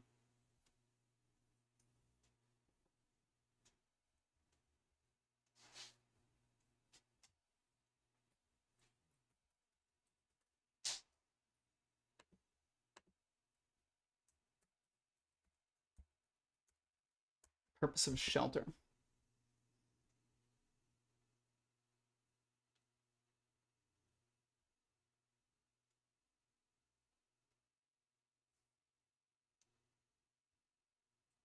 Hasty, semi-permanent, and permanent. That's not what it is. Those are not the three types of shelters. The three types of shelter are um, permanent, um, mobile, and worn. Your clothes, like a tent slash RV, and house. Like these are the three types. It's not hasty. What, like one type is something it's semi-permanent but you put up quickly. There's no such thing as semi-permanent in objectivity. There's no semi anything. It's just something is this, or it is this, or it is this. It is either permanent, it is mobile, or it is worn, which is like it's always on you. And this you move around and you can still go inside and outside of it, but then this is permanent. You wouldn't say an RV is semi-permanent or hasty. Like this is why objective lines are so important. And it's just a part of it. Like this seems like trivial, but I mean, I got into a debate this week about what is the definition of a species, and how biology is no longer using the definition of species according to the textbook definition anymore, and it's because they have no objective lines between species anymore. It used to mean two lineages that can no longer interbreed, and that is what it should mean, but it doesn't. And it just means like two things that look different now, or two things that are from different places, or two things that have slightly different genes, or who have slightly different colors, or something that I want to name after my great aunt, and so I separate it from something that it's the same of that it's the same as. Like there's so many things that biologists are now using to define different species. It's insane, and it leads to moral dilemmas. Like this person had created basically they crossed two currently recognized as different species of snake. One of them is called the Timor python, one of them is called the reticulated python, and there was this huge moral outcry that happened.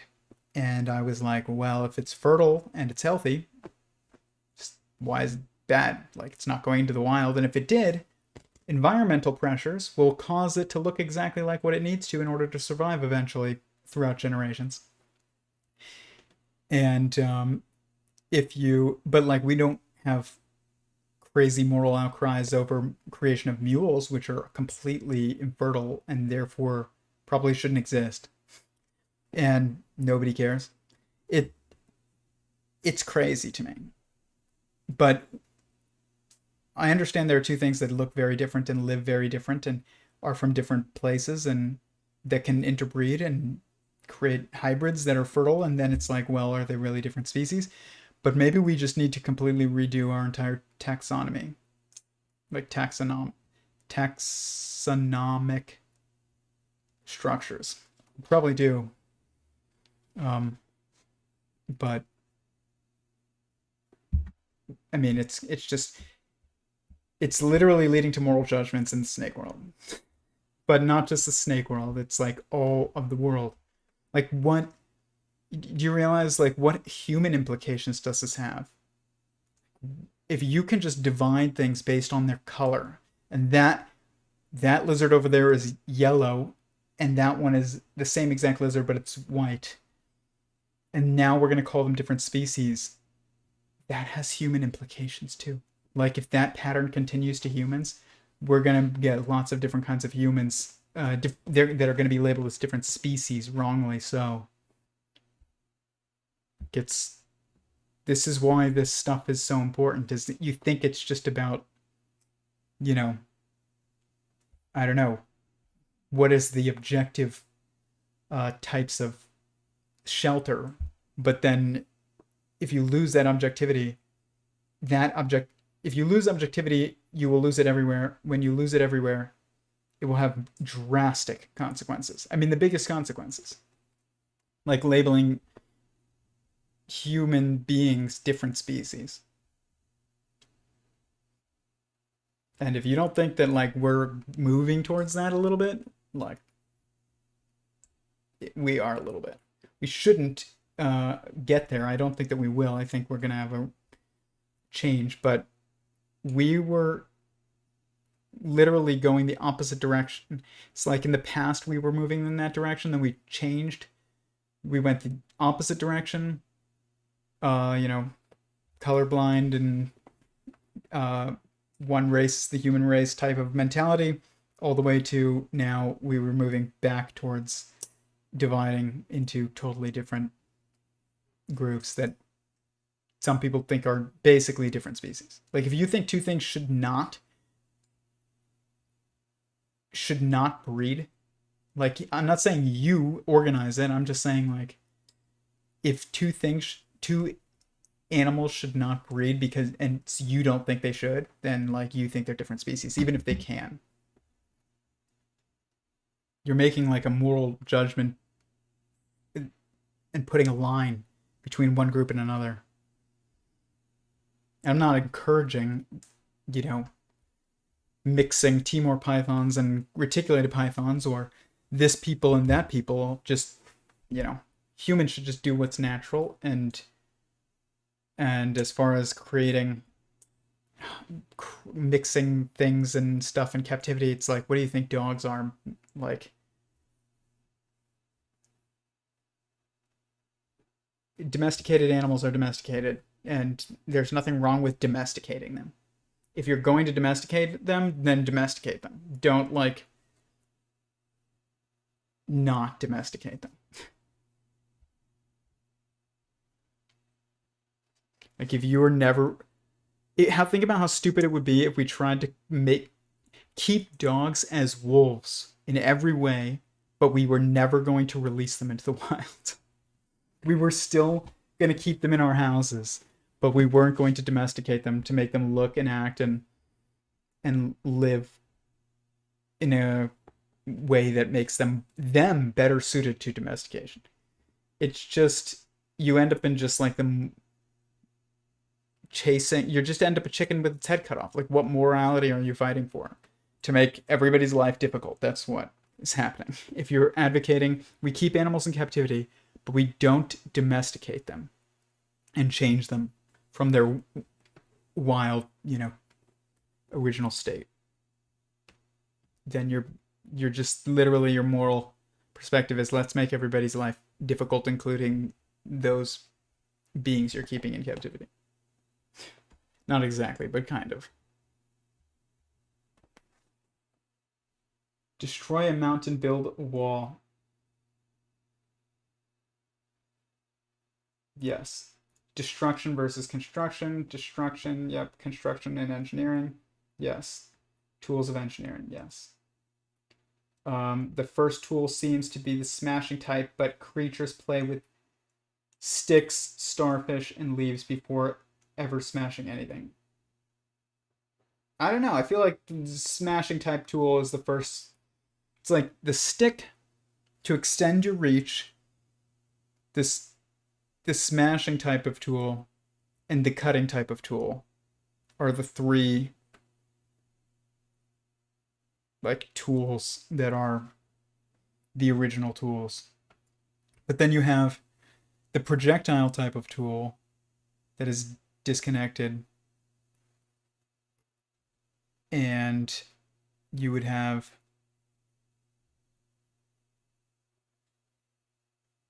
I don't know. I don't know if that's the right way of thinking about it. But you can do this, and you can find this pattern with anything, and it is there. So if you wanted to do something like there's man-powered tools, there's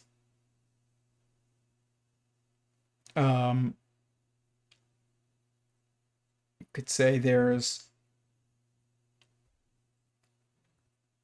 passively powered tools, so like a water wheel. Um, and then you could say there's actively powered tools like, you know, things that run on electricity and gas or compressed air, something that took um, active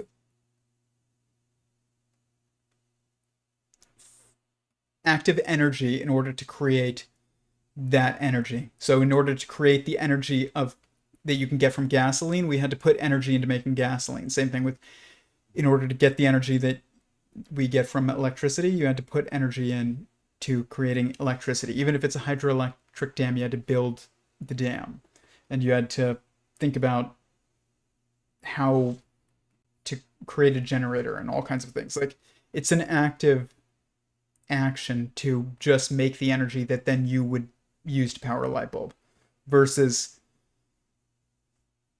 if you just used like a water wheel that's not that doesn't have anything to do with electricity, and you used it for, I don't know what they even used water wheels for, like spinning grain or something like that, mixing grain maybe, I don't know, but that is different than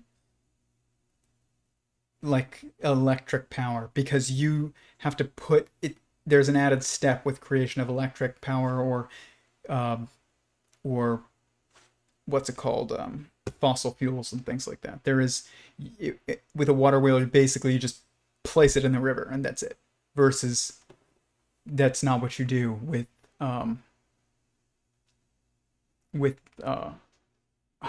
creation of electricity for a hydroelectric dam. You have to put it in the river, and then you have to take that electricity and then apply it to something else, and it's not just passive, it's an active, it's active.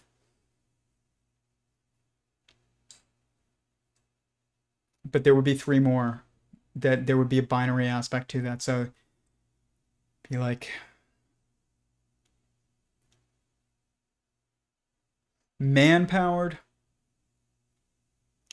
or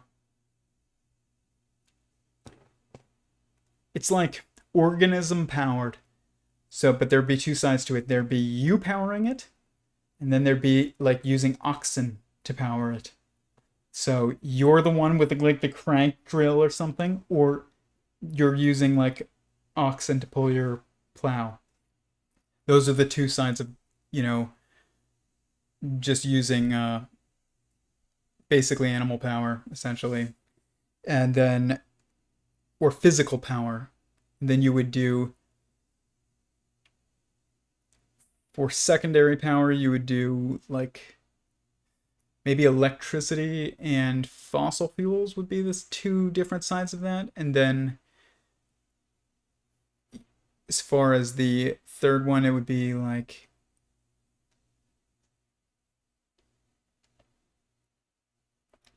whatever a water wheel is, and then another side to that that would be like, I don't know, I'm trying to think, gravity power maybe. So it's like there, you're either relying on gravity or you're relying on nature moving, like river, because of gravity. It's just like you're either relying on your own power or you're relying on oxen. I don't know, I'm just spitballing, but you would, I guarantee you, you would find that pattern. I guarantee you it's there.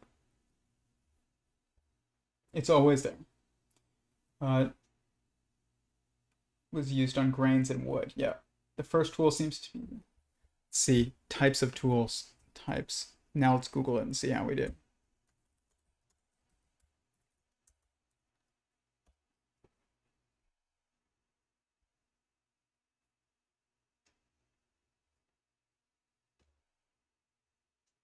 Five different types of tools. No. These are just must-have hand tools. That's not the same thing. The four categories of tools: a measuring tool, striking tool, a cutting tool, a holding tool, and then a sharpening tool, which or grinding tool, which is like to remove material.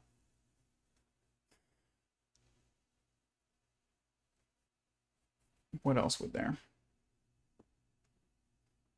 The final one, I don't know what it would be for there. But see, their tools is they've taken construction tools and they've split it again into another binary triality is what they've done. They're missing one, but um, probably measurement tools, I think. Wait, no, they already got measuring tools.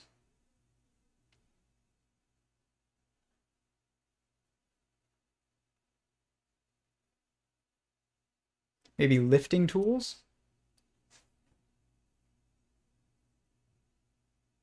I don't know. Like a fulcrum or something. But you can keep doing this. You can keep like splitting it into another binary triality and another one and another one and another one. Um, but maybe storage tools, like a toolbox itself, which is like a lifting tool in a way. Like you lift your tools with the toolbox. Like otherwise, if you have as many tools as me, good luck.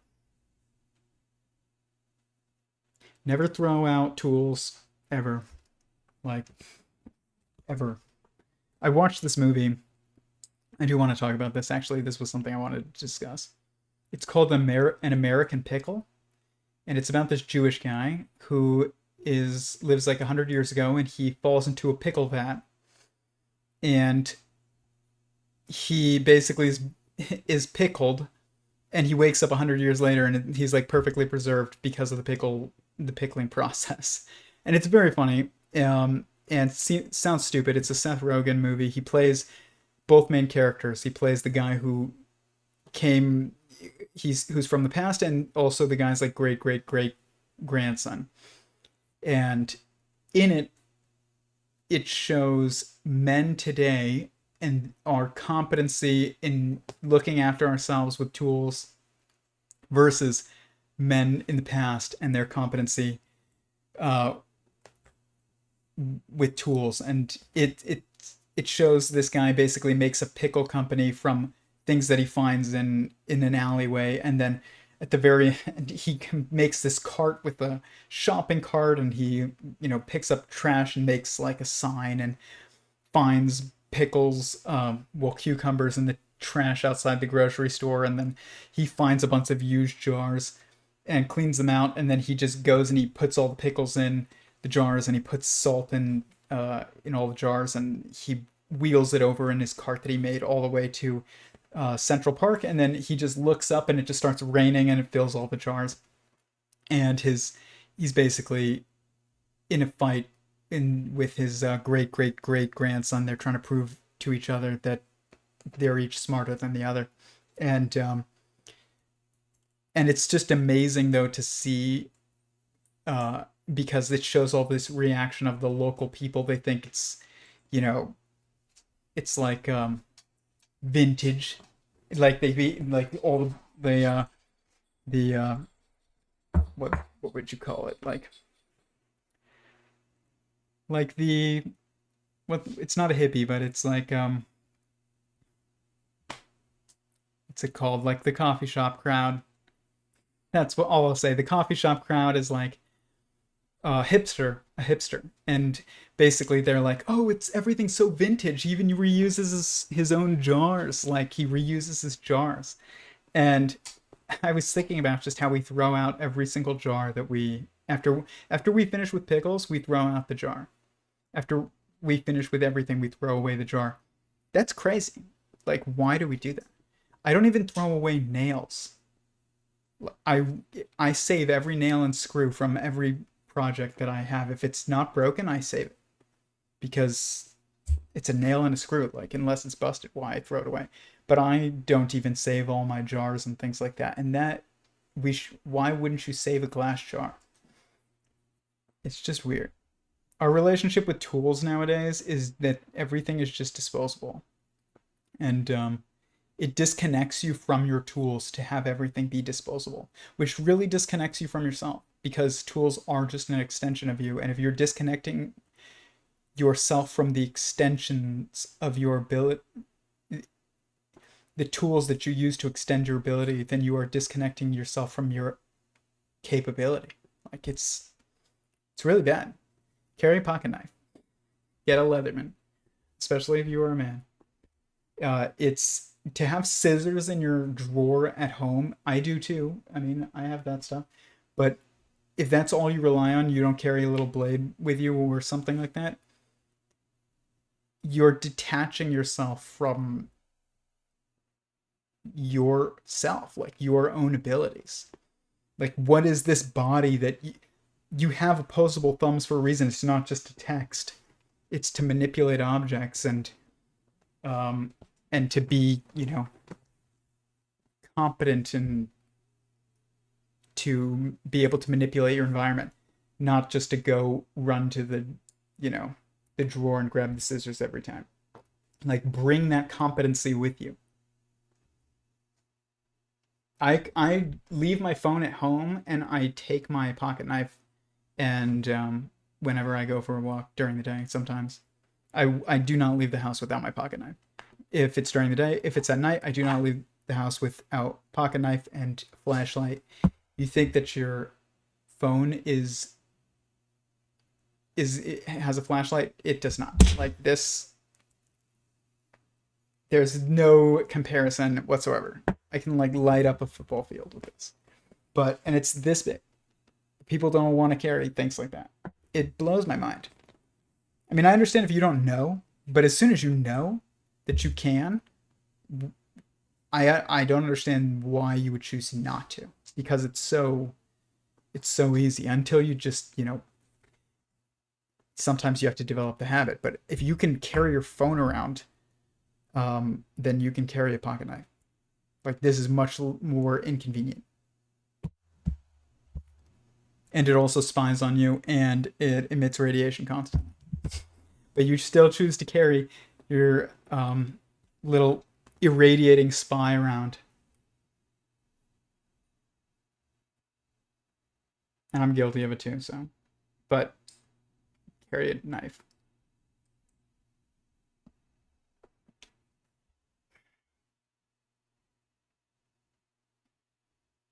A hand tool.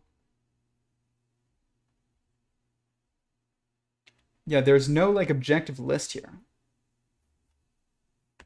I'm just going to say the 6 types of tools.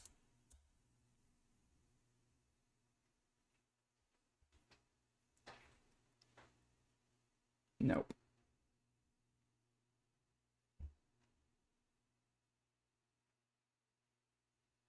Tools are classified according to their specific function, a process perspective where tools are classified according to the process activities they support. That sounds accurate.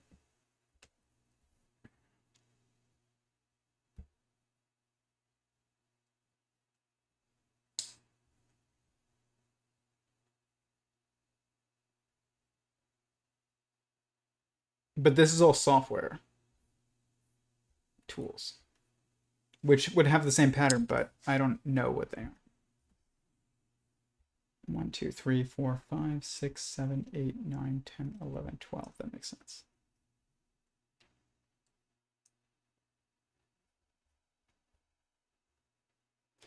I guess you could say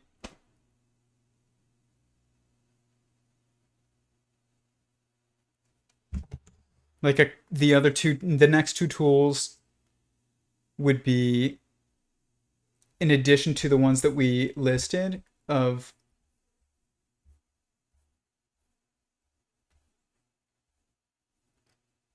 where is it? Sanitation, weapons. So it'll be destruction, sanitation, construction, isolation,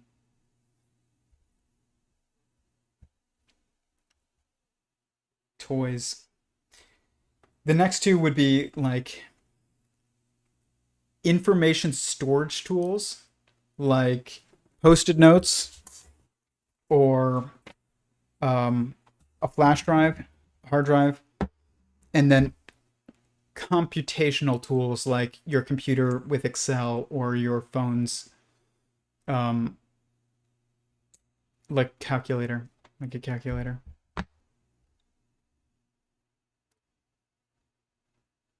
So, but that's a that is the next, that is definitely the next step, because those are two sides of one coin. That's one sets, because you've got a tool that increases your computational ability and also increases your storage ability. You have a bunch of post-it notes or journal or whatever, it increases your storage ability of information. And if you have a computer or calculator or an abacus, whatever, it increases your computational ability. So those two would be there. Why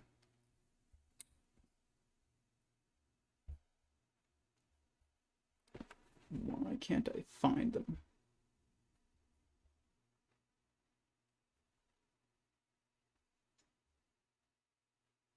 Okay, tools. We have destruction, recreation, transportation, isolation, so like shelter, construction, sanitation, and then you would have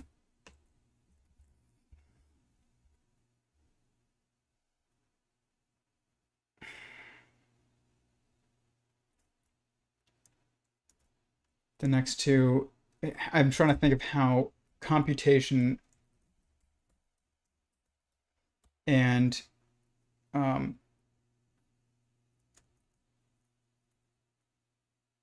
storage.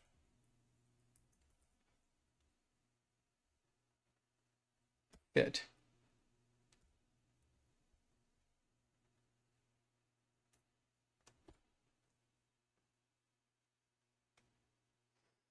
You probably would create a new one for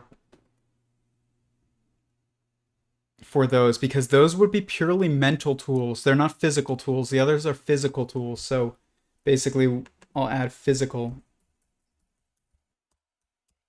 to it. And then now you would need basically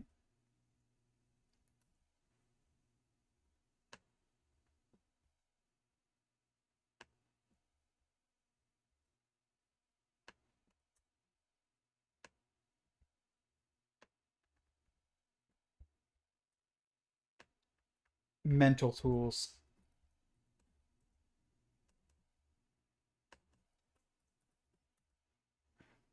Mental tools, and then you would have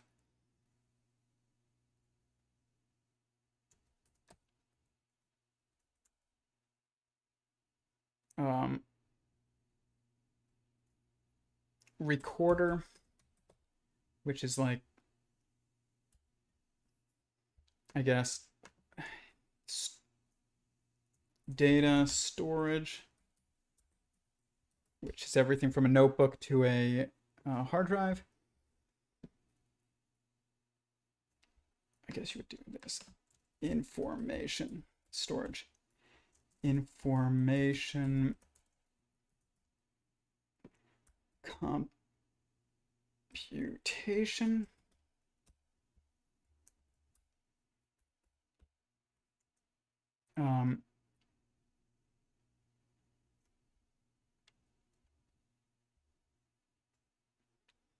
Then you would have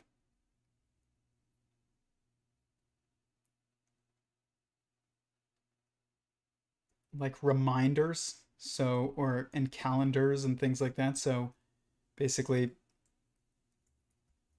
temp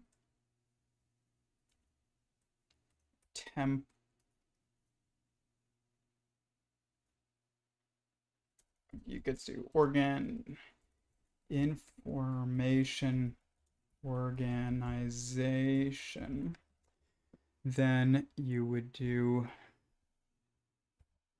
information communication. So like phone calls, emails, texts, FaceTime, whatever. Um,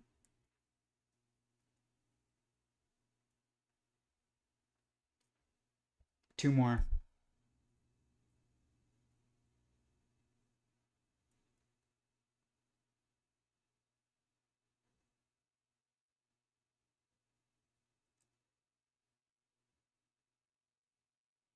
Information storage. So probably information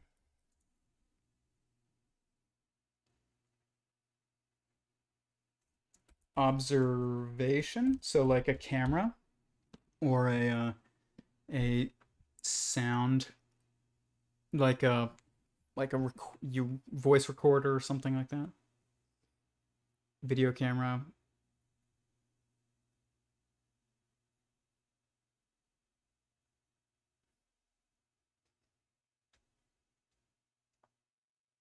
And then there's one more.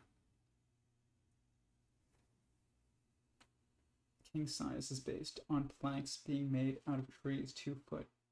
Canadians were supposed to give all of those to royalty. In protest, they started using them to build their own homes. Interesting. All right, what's the last one here? And then I'll wrap up. Dang.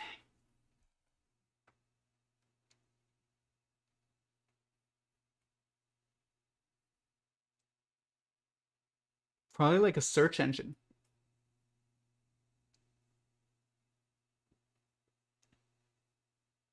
Maybe.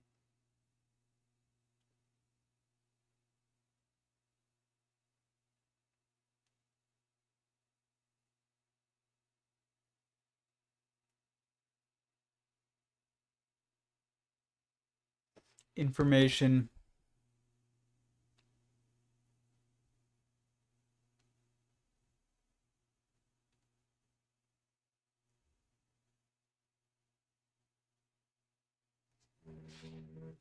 That's my dog. Um, what does it search engine do? It does what with information? It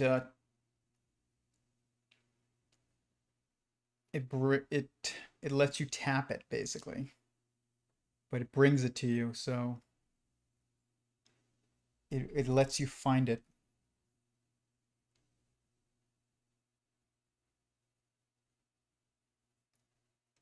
Information location, basically, like station and communication.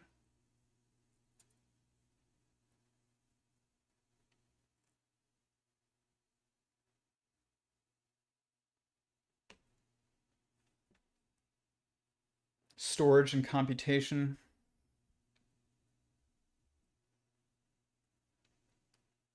I think that's it.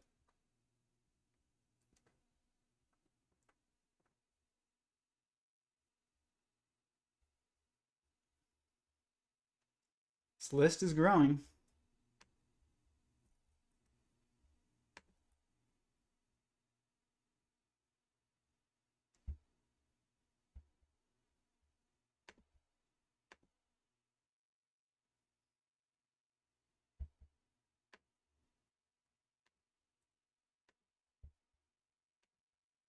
Two. I don't know why I.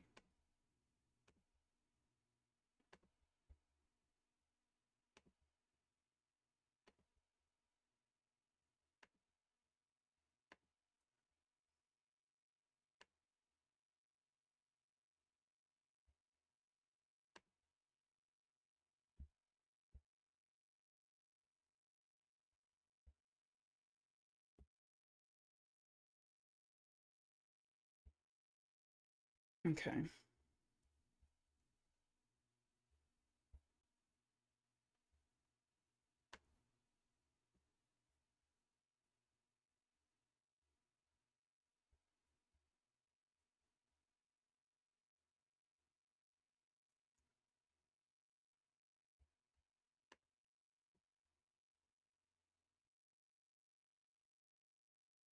mental tools, physical tools.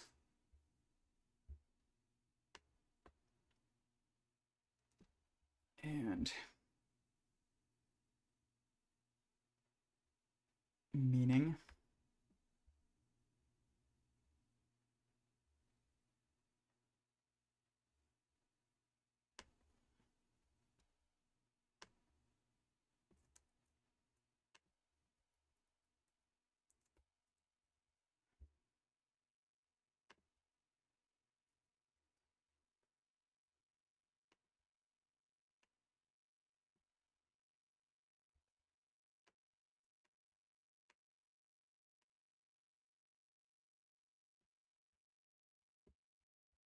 So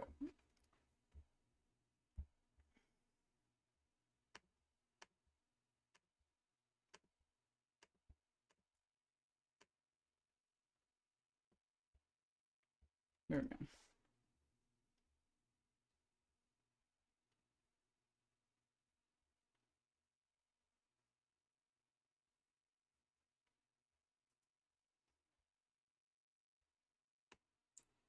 Proximate meaning and ultimate meaning. Eric Weinstein's came up with those, I think. Proximate meaning is when you impacted by another, when something is meaningful. Ultimate meaning is when you impact another, and then you are meaningful because of that. Like, you can find this pattern everywhere, and it's because it's the pattern of your mind. For those of you that were lost as to why we were making this pattern, it is your mind taking information, differentiating it, categorizing it, and then organizing it into a hierarchy. That's what's happening. So you have a binary division. So you have, it's basically divided down the center. So you have here, this is also this and that, and that, and that, and that, and that, and that, and that, and that, and that. So basically you've differentiated them or divided them, and then you also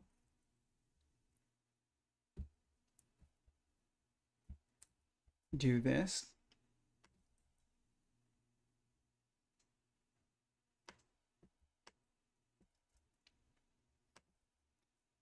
That's a set, and that's a set, and that's a set. So it's 3 sets of 2 or 2 sets of 3.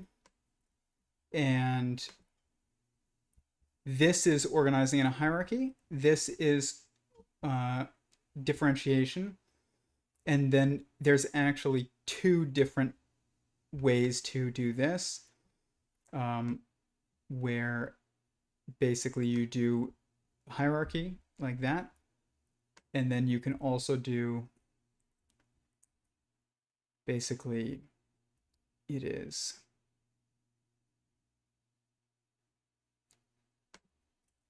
this, and then, or it's kind of like this actually.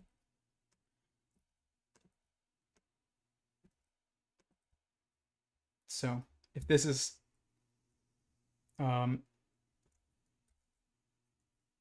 past, or this would be present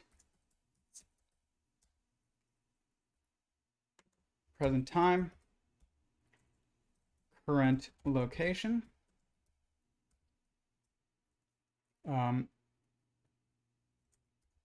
past time,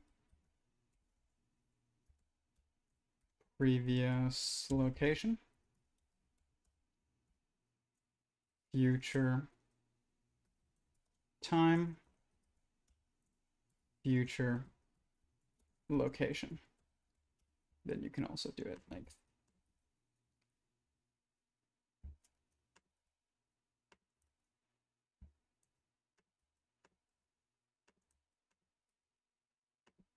Basically, now you're showing that the past and the future are centered around the present instead of you're showing it linear here, linear, and then you're doing radial, and then you're doing, here you're basically doing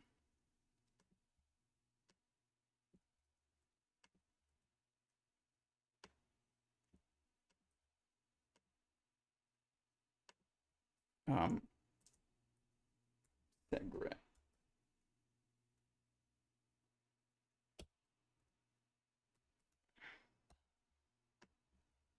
Or, yeah, basically. So this is there's actually 3 different ways of organizing this information, but those are them.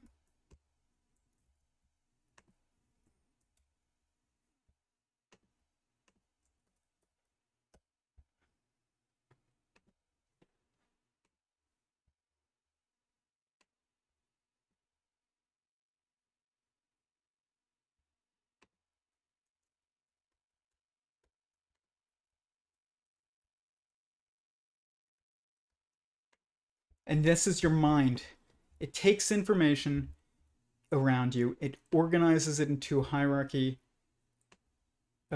here, which is linear hierarchy. I don't even know if that's spelled correctly. This is a radial um, um, it is a orientation, essentially.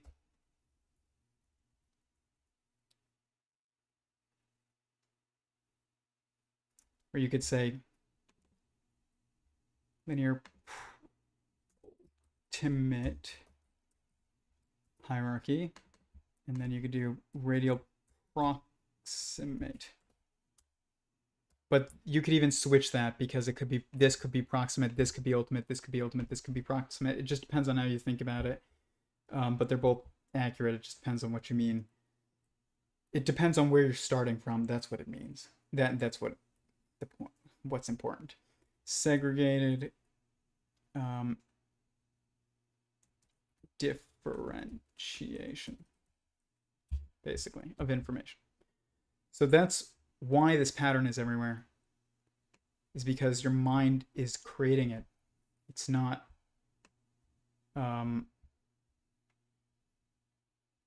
it's because of your mind. That's why it's everywhere you look. Matter comes from matter is led by mind. I'll say that. I'm not going to say it comes from. It's led by mind. The directionality of that information processing is that mind comes first. So the structure of mind is filtering all information, and therefore it supersedes the patterns that you see outside of you, which really is still just patterns inside of a mind. So you literally cannot escape this because of this. It's everywhere. Because the universe's mind follows the same pattern, and so does yours. It's not different.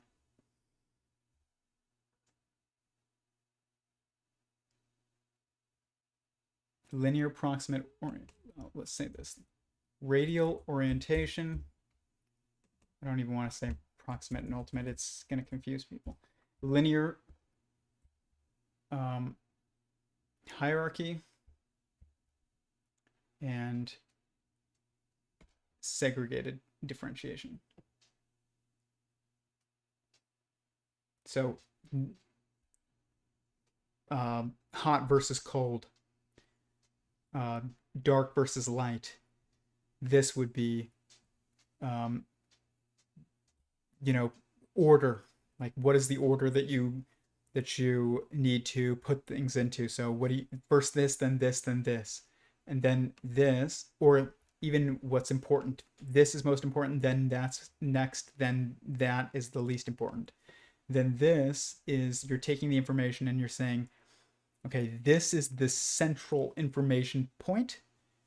It's the cornerstone, which is the present moment in your current location, and everything around it is based on our this central piece of information. So it's orienting. These bits of information are oriented around the center.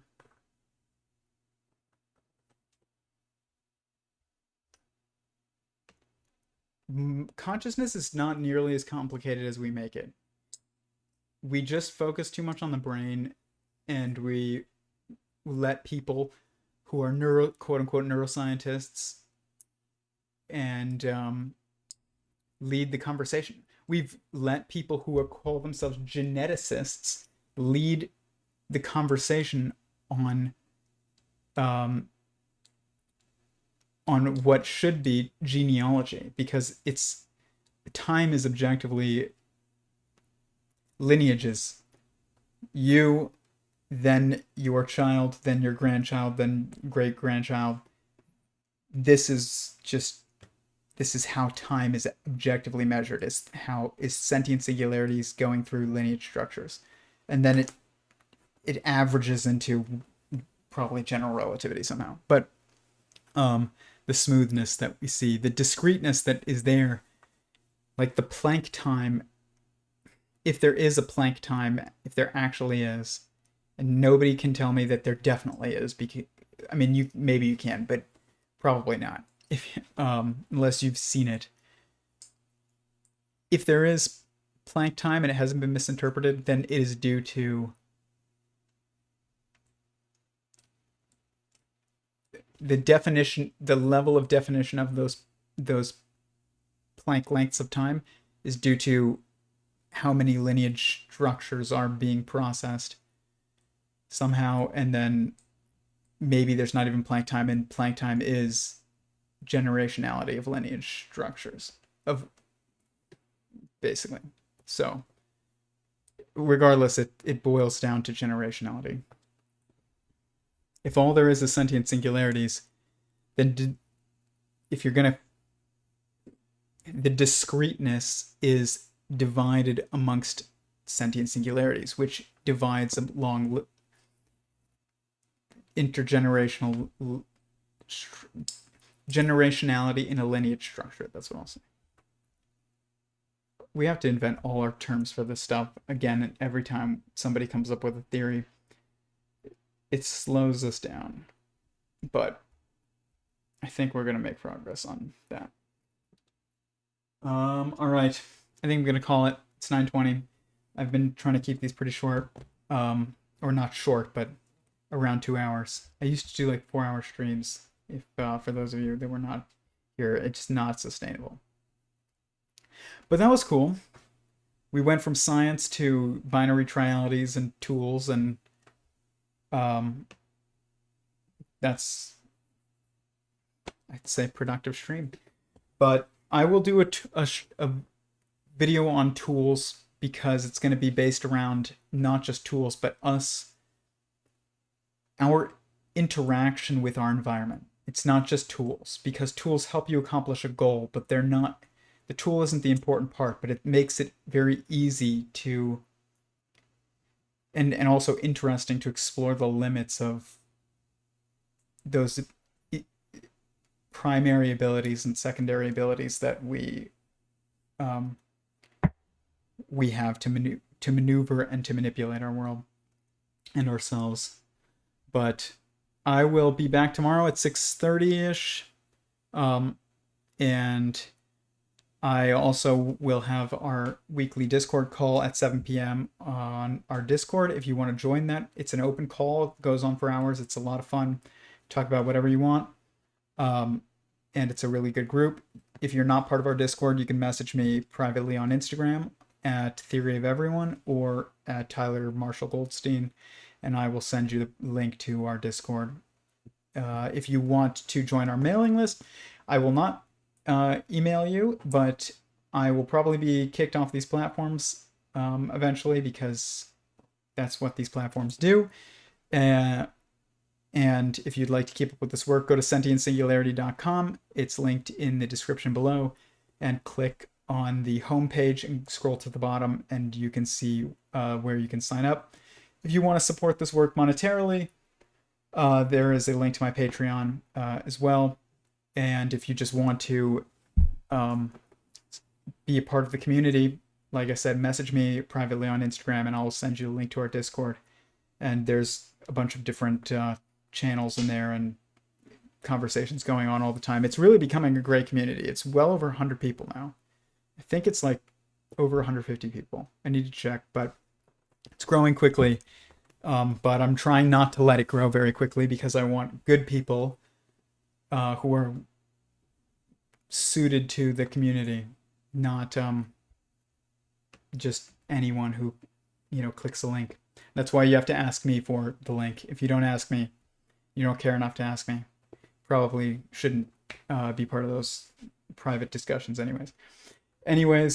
Thank you, everyone. I will see you tomorrow, and peace.